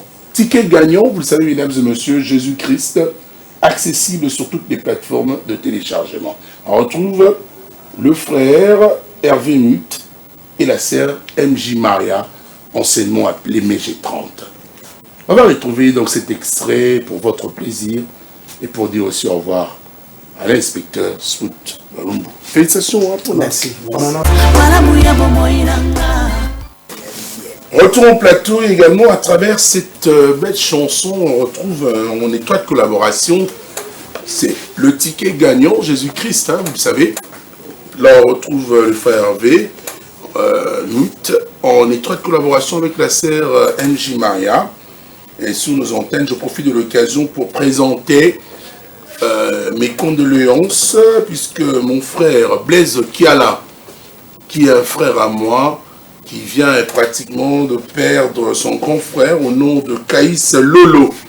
Depuis hier soir, à l'hôpital Saint-Joseph à Limité. Nous pouvons quand même vous dire que le programme des obsèques vous sera communiqué ultérieurement. Blaise Kiala, de cœur avec vous, puisque tu es un bon gars. Et je profite de l'occasion également aussi pour saluer votre épouse, maman Laetitia, qui est en train de suivre cette émission. Et aussi, quand vous nous présentons le condoléances, nous pensons aussi souhaiter un excellent week-end au VPM, ministre de la fonction publique, Excellence Jean-Pierre Liaou, et à son épouse, bien sûr. Nous vous saluons et nous vous souhaitons un excellent week-end. Il y a Dieudonné également, hein, un grand frère, Blaise Kiala, tu pourrais également transmettre ces messages de salutation et aussi de condoléances à Dieudonné Nsiama. Dieudonné Nsiama, j'espère que je pourrai le rappeler juste après cette émission. Déplique, Pomba Nuance, le 21 février, toujours, à Alhambra, à Paris, confirmé. Confirmé. En fait, on va misser les bannes à poto. Et tout ça, L1, LD. Donc, biso tout va misser depuis que tu vas depuis Pomba, d'abord, on va Mikili, na biso tourna Kini. Donc, du coup, avant de commencer, je m'en vais d'abord rapidement de saluer mon boss depuis Pomba Nuance, depuis résidence à Zotalangana, bureau na biso Mobimba. Il vient de Kochoude, et Yannick qui donne du Mamale, Pascal Kanzele, les pyramides, ainsi que Gilis Kabeyale qui est mon compte. Et il y a Tony Kokonde, tout ça, le 21 février, et ils ont vraiment confirmé. Donc le 21 février 2026, et Nakati à Alhambra de Paris, et vraiment, Batunion sur le président de Pic Pombaniance, en tout cas, vous avez bien Nabino, beaucoup à la décité. Vraiment, Batunion sur la répétition, et vraiment, beaucoup de monde le 21 février 2026, à niveau à Paris, et dans la salle Alhambra. Et il y a Tony Kokontoa là. Au moins, le président de Pic Pombaniance, Nenga Zalarawana, Azalara Papa, et injustice qui est. Bien, tout ça, tout ça déjà pour CP parce que bientôt là, il va tout le PDG Adolphe Mbo de Mister 001 à ce moment Fabrice Matadé à Paris. Et vraiment le 21 février, vous allez au Pessimbois et moi à Bouya Tony Coco. Mais à ce qui concerne les informations à bouche à l'oreille, tu n'y as pas ça, il y a Tony Coco. Au moment où on a le 21 février 2026 à Paris. Fabrice Matadé aux Alawana. Adonis Mayalor. Le fils du millionnaire, grand frère. On s'est jamais habillé. On a eu. Il faut faire son numéro à Pasteur Roberto Voilà. Le pasteur Roberto Voilà. A prié pour Nayo parce que mon salut Nanzambe. Amen. Amen. Pasteur. Avec beaucoup de respect, déjà, dans le déjà, men, Nzambaza, Pembe, Nangamba, Mtuza Kitoko, et il y a Tony Coco. Pour la séance répétitive, Nabiso, tous abongo chaque mardi. Na jeudi na espace JM na katia pigeon vraiment batuna so balinga présent depuis Pomba Nuance et tokuta na kawana et chaque mardi na jeudi na pigeon boya vraiment boyoka préparation na biso banzemba kitoko et ndenge présent depuis Pomba Nuance azosala Tony Coco et pour la suite ça l'information tout président depuis Pomba Nuance azabongo na studio toujours azo travailler et parce qu'il y a Tony Coco avant to kende na le 21 février la biso et président depuis Pomba Nuance ba fanatique ne ba senga kié abimsela bango moi tid moko donc kalami était déjà besoin de quelques poussières de jour et vraiment beaucoup ça va décider parce qu'il y a Tony Coco biso za ba rumba lokola ba assassin vraiment rumba oyo ekangi kisasa ekangi monde vraiment ba ser bazoli la ba père bazoli la vraiment Tony Coco et mutunyo saza na posa ko benga Fabrice Matadien pour avoir des formations ma matali depuis Pomba Nuance et ndenge tolobaka ce qui concerne les formations bouche à l'oreille la plus 243 83 022 09 09. Merci Batunyo Subatel l'Arabie on va parler et na kemo na bongo na États-Unis. Le PDG Adolphe Modo, Mister 001, na Pesio Bambote, et na kemo na bongo sous na enclave en États-Unis, et le patron de JM Royal, et le président Josué Mbembo Josué, président de la Pesio Bambote, et na Kinshasa, on est comme un grand frère propre, Adonis Mayalos, merci grand frère au Salagina Konanga Lobby, et na Pesio Bambote. En 2026, ça a changé forme, ma kamna bisoana. 2025, mon bimba. Après ça, il y a chambre partout. Sur Adonis Mayalo aussi, 2026, il faut payer ça déjà, bambonga, billet. Vraiment, le président Pedro Massi à France, n'a pas son beauté, et Nasuki Sabla Blanco Maïza depuis Londres na Kinshasa, le président Richard Mouteba Nazoya Wana et tonton Pachoka Kese, hein, Pichoka Kese Nazoya Wana Osala bien vraiment. Merci beaucoup, nous saluons avec plaisir Teddy Lukwama qui est en train de nous suivre depuis Paris. Teddy Lukwama, excellentes conditions télévisuelles. À vous mon frère, nous n'oublions pas le vieux Boubou Yondela. Les Kondi protègent. Très puissant, humble mais puissant. L'homme à la taille filée et lancé, Boubou Yondela. Les Kondi protègent. Merci à vous de suivre cette émission avec plaisir. On va parler de Patrick Beckham. Je le disais, le 6 décembre prochain, il va officiellement présenter son album Histoire, sorti depuis le 8 novembre à Kinshasa et partout au monde, sur toutes les plateformes de téléchargement. Histoire avec des belles chansons, mais il est représenté puisque la fois dernière, il était invité dans cette émission Succès de Star avec son groupe. Mais aujourd'hui, c'est une représentation. Il est représenté par ces musiciens. Bon Nibino. Bonjour et puis bon week-end sur la bonne musique, palais. Et puis on a aussi bon week-end à Vénard de la musique africaine, Patrick Beckham mon boss. Nous avons parlé et puis bon week-end à Bureau Nabiso Mubimba, na moni bon a commencé par CG Serge Ngumba l'impérateur, Joël Mola, Lolo Lubanga Mandela Cholo et puis président Rodi Mambweni. Donc il y a vraiment mingi awa kolobela. Album Nabiso Histoire deuxième volume Obimagi des gens depuis les 8. Oizana ba chanson ya kitoko oyo bossa ba faire atela ki bana ya Afrique, bana Europe, bana Asie, bana Amérique. Donc on peut tasbir na kati na titre terminus on a yembeli Mama te Chaboko Tamboba na PC Bambote place Otala ngai motema directeur Bob Mboba la kandi chef et puis bana lufu tozana bino bon le 28 to robeta wana na espace na Lex na lufu wana donc bobonga maboyebi déjà ndenge to yaka lufu wana ndenge zala toujours ville ya calme bozela biso na lufu to robeta no concert ya kitoko et puis ceux to yo zonga tozana concert na même ligne na salon Virunga trobetaka na sima palais awa boya royoka présentation ya album Histoire premier volume et puis deuxième volume.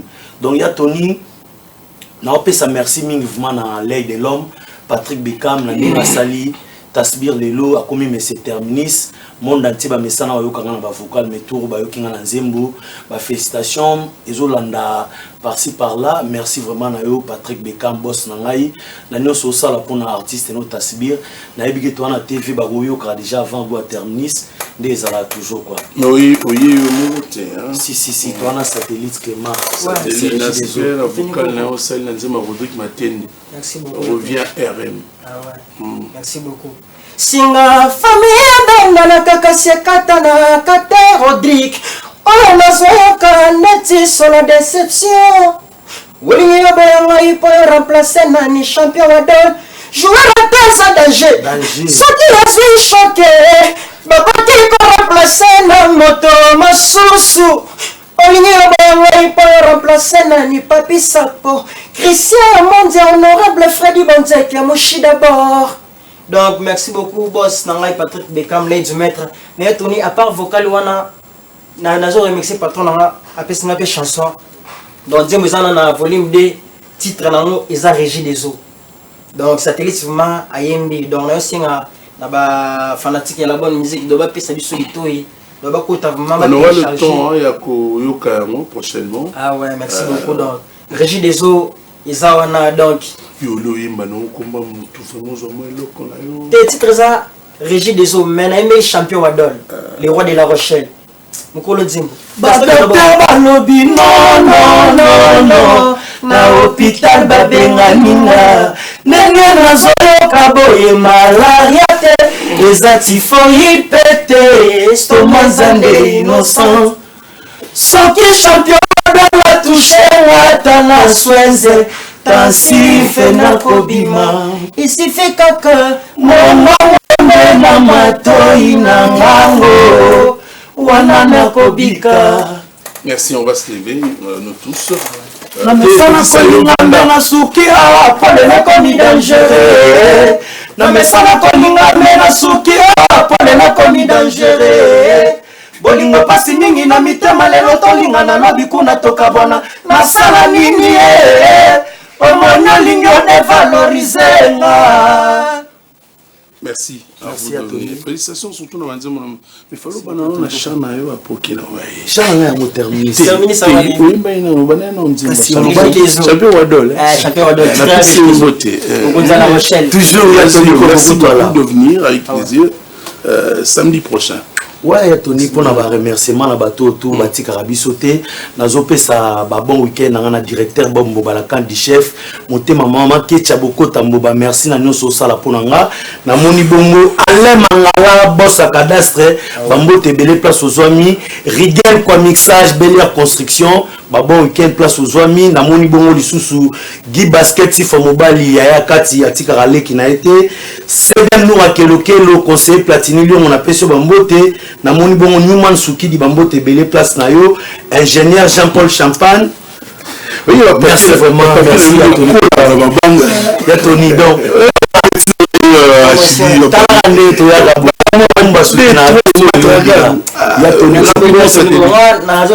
champion Wadol, le roi de La Rochelle, il y a maman Lydie Massende, papa na Wadol, Tonani est là, on a pu se faire pas tout malé. Zambé a play, on a pu se faire trésor. Azali pas tout malé, Zambé a play. Trésor Kwambamba, mauvais gang qui sont bébés à Mombele. Président national, il y a force du progrès, Mousselou Benzema. Binabi Bobo Yuda Commanda. Merci. C'est dit le quoi ma marcation de Paris. C'est dit le quoi ma depuis Paris. Voilà, tu m'as Merci. Merci à vous de venir. Petit Sal, ça va? Ndeni santé. Qui n'a pas la grâce de Dieu? Tellement. Alors là, tu vas balmer, mais faut mon été. Oui, n'a pas balmer pour monsieur Iga qui déjà monsieur Nyamreta, ya Iga. Peu ça yo. Il y a peu ça ramenga, mais oh ezara. Yo ebi déjà, ba pesanga déjà, ibino déjà bo pesanga privilège déjà. Ya ozwa makambo. Ndé na zwa makambo na mboko yo. Na pesa pe ba ya pe courage. Ya oya koleka TV. Po ebele na monstre mtu ya théâtre. Ba vena biso oyo ba banda théâtre, ba nyonga. Exactement tu n'as te na za na kota na groupe tete mais na groupe wana ba ve wana ba komisa ka bango ba ve wana ba komisu ba nini nayo pona nini mutema mabe ba ninga te ba ninga ba évoluer mais na à cause na bino nga pe respect na nga faut na longola beaucoup de chapeaux ne bo pesa nga opportunité petit ça il kaka beta moi lisolo no beta moi nini mais lelo nga pe na koma pe mutu na koma pe ko pe kodi na koma pe bato bango ba bwa kaka biso pe to bwa ka bango to kutanaka so depuis 2000 ngata na 50 mais to kutanaki na ebika ya bruno lobika pe ayebinga ya nono qui se pe na aéroport anjili pe ayebinga donc il faudrait pas oublier donc tout ça puisque nous sommes dans un monde il y a l'ingratitude mais je n'aimerais pas que qu'on reste bouche bée à deux fois à rappeler aux gens la force depuis la 2023 il y a qui va année heureuse pour nayo oui parce que y a la mutumoro boye puissant en Angola na Kin na RDC na Belgique azara toujours puissant oui tous à l'ingrate na moki PDG Pablo les grands déclarants dispatchés non mobali ya maman poupette kini il na bossa na kate mais lobela ta papa likamo na litoi pona ngai nazo comprendre ti ngala bika na comprendre te au moins silence ya PDG bon na ebite na panza non tika na 2023 pour moi a été une année heureuse parce que le PDG Pablo Kini a formaté quelque chose dans notre vie. Oui. Hein? PDG Pablo Kini a salé ma makambo et na ba sai bino ba petit na ya vers ba plan na mon PDG. Oui. Tony Coco, na fait ça Tony Coco $1000. Oui, je sais. Et puis na Rwanda na somba biloko ya ndaku na mbongo ya PDG Pablo Kini. Ya Tony Coco, ngana ebisio décembre to janvier. Yo mtopia ba contact wa live. Na ebisio vérité. Ba to bele ba buloko Pablo Kini asili. Non. Petit na ngai, pour yo kangamana. La okangamana la bité. Muto ebeka na tango wana zangaka. Voilà. Jamais na kobi benga. Et belle, bataki toujours Pablo Kini pas, mais babima benga. Mais biso fidèle. Na oya biso ki Tony Coco le repesa ma contact na to ke fidélité fouti. je sais PDG Pablo Kini azotonga tonga mais jamais PDG akolongwa atika ba hôtel na ba biloko ne belé o azanango PDG aza toujours na force donc pena bika ba mona force ni biso na ba shungulo mami oyo oh vechungalia kitoko vechungalia kitoko vechungalia kitoko vechungulo mami vechungalia kitoko na kosito na kosite ngape na lia kitoko si lelo na koma boy pona grâce ya Nzambe et Pablo Kini et Bina Filé pour Bina Filé né à tout à l'heure pesa bambo de ne filé loba bamata na ngambeni na wapesa na yana no kiswai aeroport Anjili et puis na moni ya Didenza mokonza héros na moni Zidane Matondo na pesa bambo tebele na moni souve na ngaya Bruno Lubika mbonga propre et puis na moni vie na ngai Ans Luzolo depuis Belgique ya tika ngote na moni maman Antoinette wala maman abota Pablo maman Antoinette Panzu na pesa bambo tebele et puis na moni Rabi Kini Maman Poupette Kini et puis il y a Bina Filé Nyangreta PDG Pablo Kini le gars déclara Pablo Kini déclara ya Tony Omoninga na boy na mu obi partition na o Bina Filé loba nazo koka kobo ya yo mais ba souvenir effectivement Pablo Kini oui un souvenir en image PDG Voandou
sanate ni boma te omoi ba vio ba grand mécène la laisse Congo a laisse Angola a laisse ce mikolo Belgique dans le logo boy et pour nous mettre le boy on va bien Fachi Béton et Nicolas na bien Pablo Kini ni Béton Pablo Béton ya on saba fatité on met le logo boy Pour Kanginzala, faut qu'on appelle ça sentir. Ah, maman, mon télévision, moi, et là, on va voir bandal. PDG Pablo Kini. On va déclarer. On va déclarer, Moussoussou. On va déclarer, Bafumba. On va conseiller Bissot. Mais, PDG Pablo Kini. Ah, double sentir. On va aller à maman pour petit Kini. Ya, on a ma cambo. Moutaboué. Totiens dans l'Osambo. Nzamba bombe la Bissoye.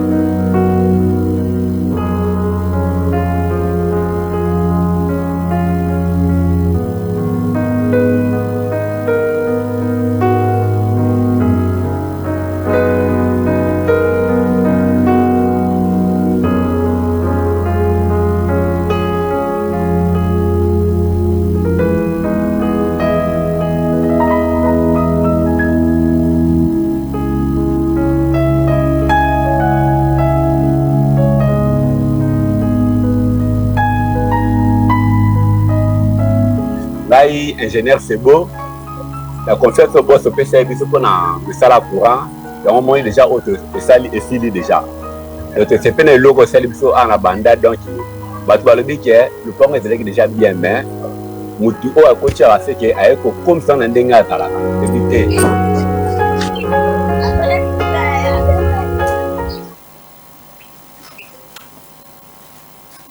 retour au plateau, succès de star qui avance pratiquement à ses dernières minutes.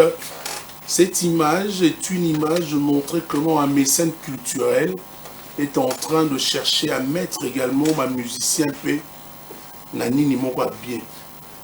Donc il a pu créer déjà un studio d'enregistrement. La parcelle elle est là, la Bandalung on a Luputa. Et je me rappelle que c'est moi qui est allé acheter cette parcelle en 2023. Je n'oublie pas. C'est moi qui est allé acheter cette parcelle. Et pour l'avancement de la culture congolaise, le mécène culturel, Dispensanté, Pablo Kini, très puissant. Tout le monde a battu, mais aux mystiques. Souvenir Ezali, malgré Mikaka Toloba, problème et comment belé. Tu es un homme bien, tu as un bon cœur. Tu as voulu balayer certaines choses, mais les lots l'aiment sous. Kamate, Bani ba prison, mais bon, tu as un bon cœur, tu as géré ça. Et comme tu es encore un boss riche, bien sûr, tu as pu monter un studio d'enregistrement, déjà tu se prépares. Et ils allaient là, le putain, on te l'accibine déjà. Et puis, un flat hotel également, ça dit, c'est ultime qui le nous vend la ok, carré. Au Vanda Bené par Pablo Kini, le boss Dispensanté, le plus grand déclarant de Mboka, actuellement qui réside en Belgique. Fait ça le boss. Le côté année, Zoya, les animika, on va prendre Travolta. Ouais, qui est de la maison mère, le phénomène de la salle. Parce qu'il y a un chanteur, il faut aller chanteur. D'abord, santé, ça va. Puis ça veut dire que vous avez une grande Europa jamais. Voilà, avant que ta maison mère, vous allez en aller partout. C'est mon frère à moi, Fiesta. Fiesta est côté de Outinaï. Donc, la rose n'a jamais un gras. Et ça, parcours battu tout le monde en a été. Habite depuis deux fois. Trois fois déjà. Avec le phénomène de la scène. Ata stylo a poto mais il a été aïe tout cela là aïe maman la robe était en médiathèque quand même nande songi dans petit caca. Travolta, bon chanteur que j'apprécie beaucoup. Tu n'es pas seul. Merci. Accompagné d'un guitariste. Poto c'est pas la voix. Ouais, je dis d'abord un grand merci à Big Boss, le roi de la forêt. Bon week-end à patron à IC Kazouami à Paris actuellement. Ainsi que Maman si je m'en pas bon week-end, administration de musique à maison mère, bon week-end à tous, chacha de profil en couleur, bon week-end. Ouais, il veut bien de Toronto.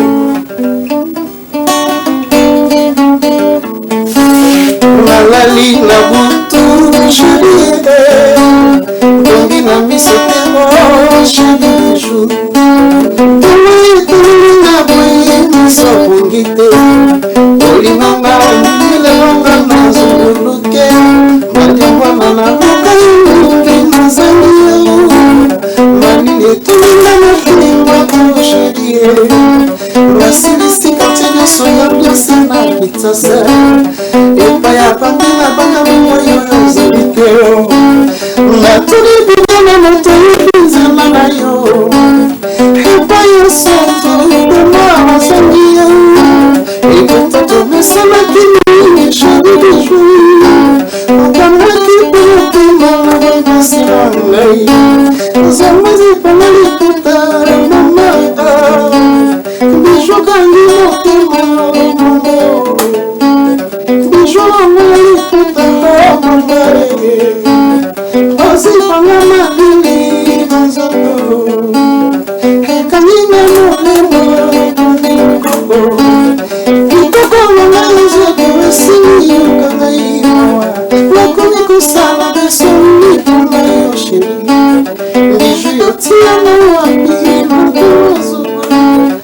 on les a juste pour nous faire plaisir, on a mis le vent de bonne musique. Ah ben, ça c'est bien, c'est une bonne chose, mais je mérite quand même fallu dans la réunion musique à maison mère et puis la suite, parce que là c'est une affaire. La mauvaise communication tue la communication. Alors ici là on est resté sur la pyramide inversée.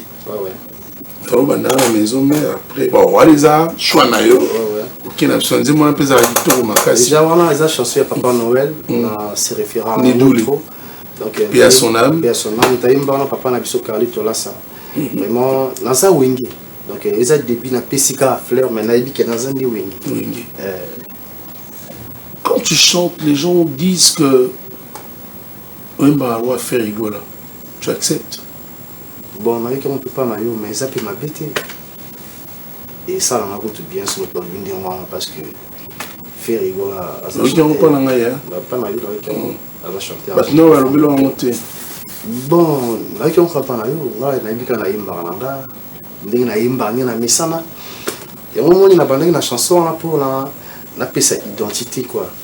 Non c'est pas grave c'est l'émission Sengi Bofo Yemba bien sûr pardon na l'option minute moi la minute président Mondo les aigles du Congo président Mondo je vous salue président Mondo Pablo Kini dispensante en Belgique Pablo Kini dispensante je n'appelle sur merci Bélé Bambote na mon Bélé donc c'est à dire que tout va bien la minute peut boy l'inspecteur Stevie Mono Stevie Mono l'inspecteur voilà on a Adé qui dit à laisser la dernière là voilà comme voit Stevie Mono donc on a solo on a été déjà vraiment même pays de Domizoa Moutoumoro bon on a CG Junior Katakata donc bon moi tu vas sur la plutôt retenir Junior Katakata tu n'as pas non docteur Mouzouni là on va sur la on va mettre Ninja mais bon la minute s'appelle Sabato les résumés à Banzembo bah vocaux si tu veux mettre les notes vocales ou bien les vocaux il y a une maison c'est à toi de choisir au ici confiance on a plaisir à Michaud Kerliker à les États-Unis vous avez été le Tony et je merci beaucoup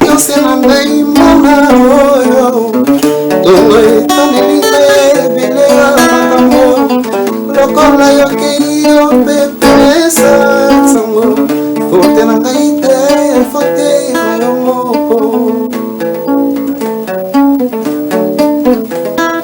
amwe loba na yoka napesi nzoto mpe mobimba na yo amu nakanaki te yokomona epai nanga molamu nyonso tikelinga sango ya mama consoler la peine de mon cœur. Yeah, ma vache, ma belle. Yo no doni la vie comme maman. Yo bendizo tu che distance nikine. Ndima yo tikira na suveni. Mona posta na zana zalaka na sherina. Como nikide na wayo se modina se se.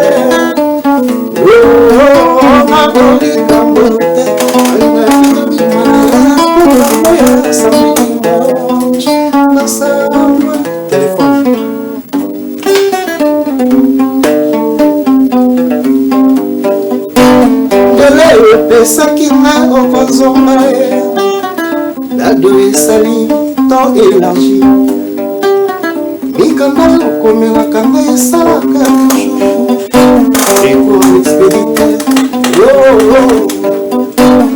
yakozongelaka kase ngai nazoyeba te soki ozalaka na moito akufa komanda bonenouve adenouve bonouve napichu travote mesheri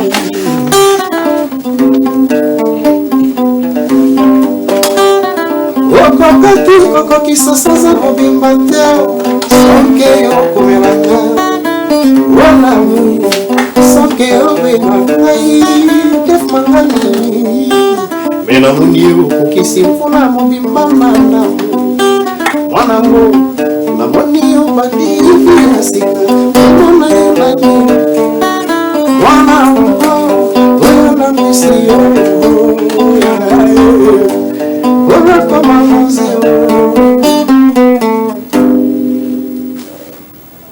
Olimbi? Non, même pas. Ok, continue. Guy Malela. Chacha de Kolofi en colère.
José Tumba Mukanda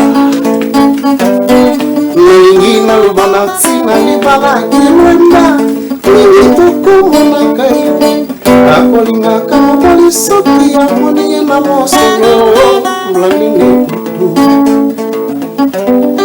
Ebele ya basi batulima kichasa Mazana na bala Mamituna katupe na nini batika labo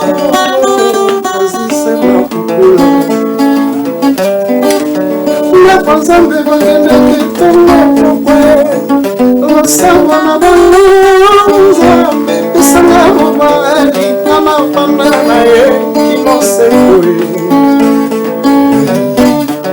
Zamba batwa Kaka na ye mawa Apesi ya pegiwe mabafala Sima mikolo Kumikola Kisaye makamoro Amona nangu Amina puto na comprena cabeza Pasaba mula unenene Ata opesina yo Je savais pourquoi j'avais voulu l'inviter aujourd'hui. C'est l'un des meilleurs de notre pays. Il chante bien. Merci. Il a l'art et il a une âme d'être, c'est-à-dire artiste musicien. Zapena musicien. Et bon, l'avenir nous a raison. Vous êtes aux côtés d'un grand formateur, un grand leader du phénomène Yamakanda Hassan. Peut-être demain aussi, tu pourras être leader. Hein? Nalobigara. Merci. J'ai 25 ans à la télé, papa. Leng Nangaï, André Ikoma, Yebi.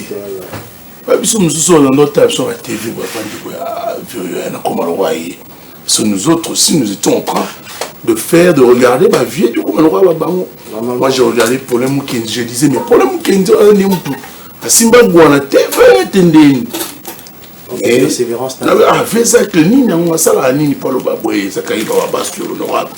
mais aujourd'hui, quand on le fait, ma mère fille, le voile, on dit, ma kepota zongi, andimi.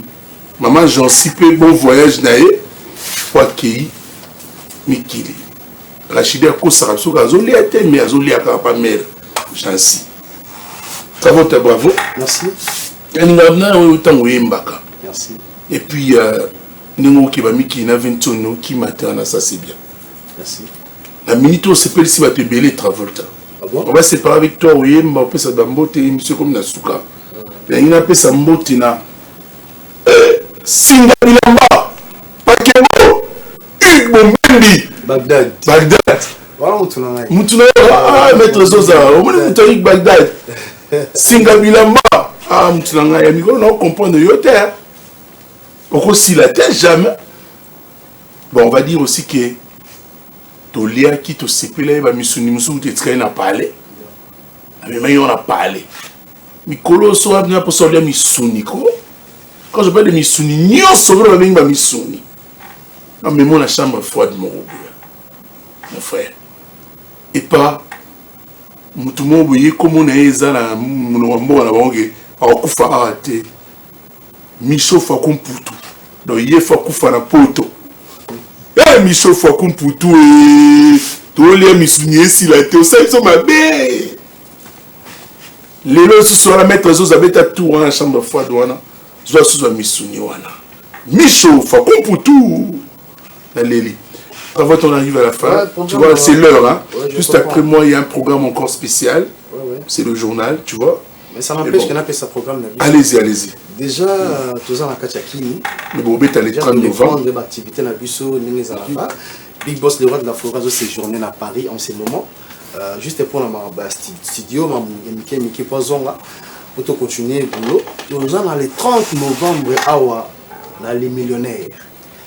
Et c'est que nous allons mettre Serge Zima, Matolera Dola, Boss et Ibra, Victor Ibosoko. Moi, je suis un papa Noël Nédoulé. Le 30, on a aussi un phénomène où on a un bureau à Taboulé. Parce que c'est la date anniversaire de la mort de Rochero Taboulé. Le 30 novembre. Le 30 novembre, oui. Enfin, en 2013. Ah, okay. Mais si tu rentres encore aux Zoïmam qui est le 28, c'est Pépé Calais. Pépé Calais. Le 28. Donc, si on dit moi Pépé Calais, oui, puis le 30, on va moi. Déjà, phénomène déjà tout à l'heure, alors là, ce serait la fin. Je veux quand même saluer, dire merci à tous les héros du Rhum de Machine. Festamou qui a réalisé cette émission. Maître Zozo, on va dire la Micho Fakou pour tout les Kalisuzou. Bandero peut pas la poste aux amis Sounia, pour qu'on a été bien arabe, vous amis Sounia. Je dis, voilà, Rosa. Pour Micho Fakou pour toi, fou là. On va dire également Yann Paco Sapoka. Bonjour à vous et merci de suivre cette émission. Salutations particulières à une fidèle téléspectatrice à moi qui m'apprécie beaucoup. Elle est belle, elle a la taille effilée. Elle s'appelle Divine Mawete, la diva. Divine Mawete. Karaté Masolé, Banana, 1, 2, 3. Divine Mawete, la diva. Merci à vous d'avoir suivi cette émission Succès de Star. On vous retrouve la semaine prochaine pour un nouveau numéro. D'ici là, portez-vous bien, excellentes conditions télévisuelles sur nos antennes, mais travaux d'Anna Sougana, on a moins bon. Moi, ça va, il va tout ouais, merci à Tony. Non, on ça, oui, bon week-end, on a d'abord mon boss, Big Boss, le roi de la forêt, Yassine Béji, ma pata, et puis, tout toujours moralement, surtout, TikTok, Badega Schengen, Zénia la fraise. Tchangou Mabile, Ekeke Joe number 1, Marina Suarez, Yaba les méchants. Badega Schengen, Moutadina Sparjari, Papa Israël, Ngolé la boussole, sans oublier DG Eli, Picasso, EPK, Motabozui, La Force, tranquille. Donc après, Awasan, c'était toujours tous Awana, Chacha de Kolofi en couleur, Docteur Timothée Ramazani. Ouais. Merci, on va prendre. Ouais, nous on a fait si merci les amis de Travolta, président Golf qui sont les dégâts matériels, machine à voter, dans un restaurant ACK, dans la Sainte-Fête au Koutanawana. Il y a Pichon beaucoup. Là, on a monté, il vient là, Espoir et Bilolo. Bambota Trucken Motors, Honorine Mam c'est chaud, Francine et Tumba. On se lève avec toi, c'est la fin de cette émission. Président Aigle du Congo, Mikolo.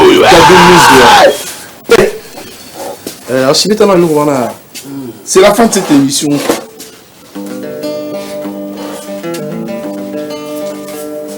Likambo na yo nayebaka te nabangaka eloko nini mpo te nayebisa yo okomisanga papie ompe soki namoni yo nzoto nangelengaka betibi lelo nayefokanga motema nayebisa yo motema nanga moponi yo nde nayeka na sin succès. C'est bon. Motema moponaki yo ya solo beti Papitex. Ouais, on dit ma Papitex. Namona yo namba na manga nde naponi ebani d'émotion mabashi membre ya motema moponaki yo easalala betibi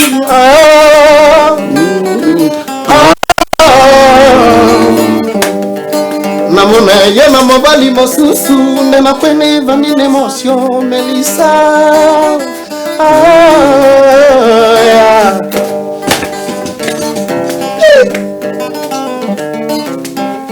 beti bimamanga na bebi tokaneleki makasi elongi lokola nde mwina ya paradis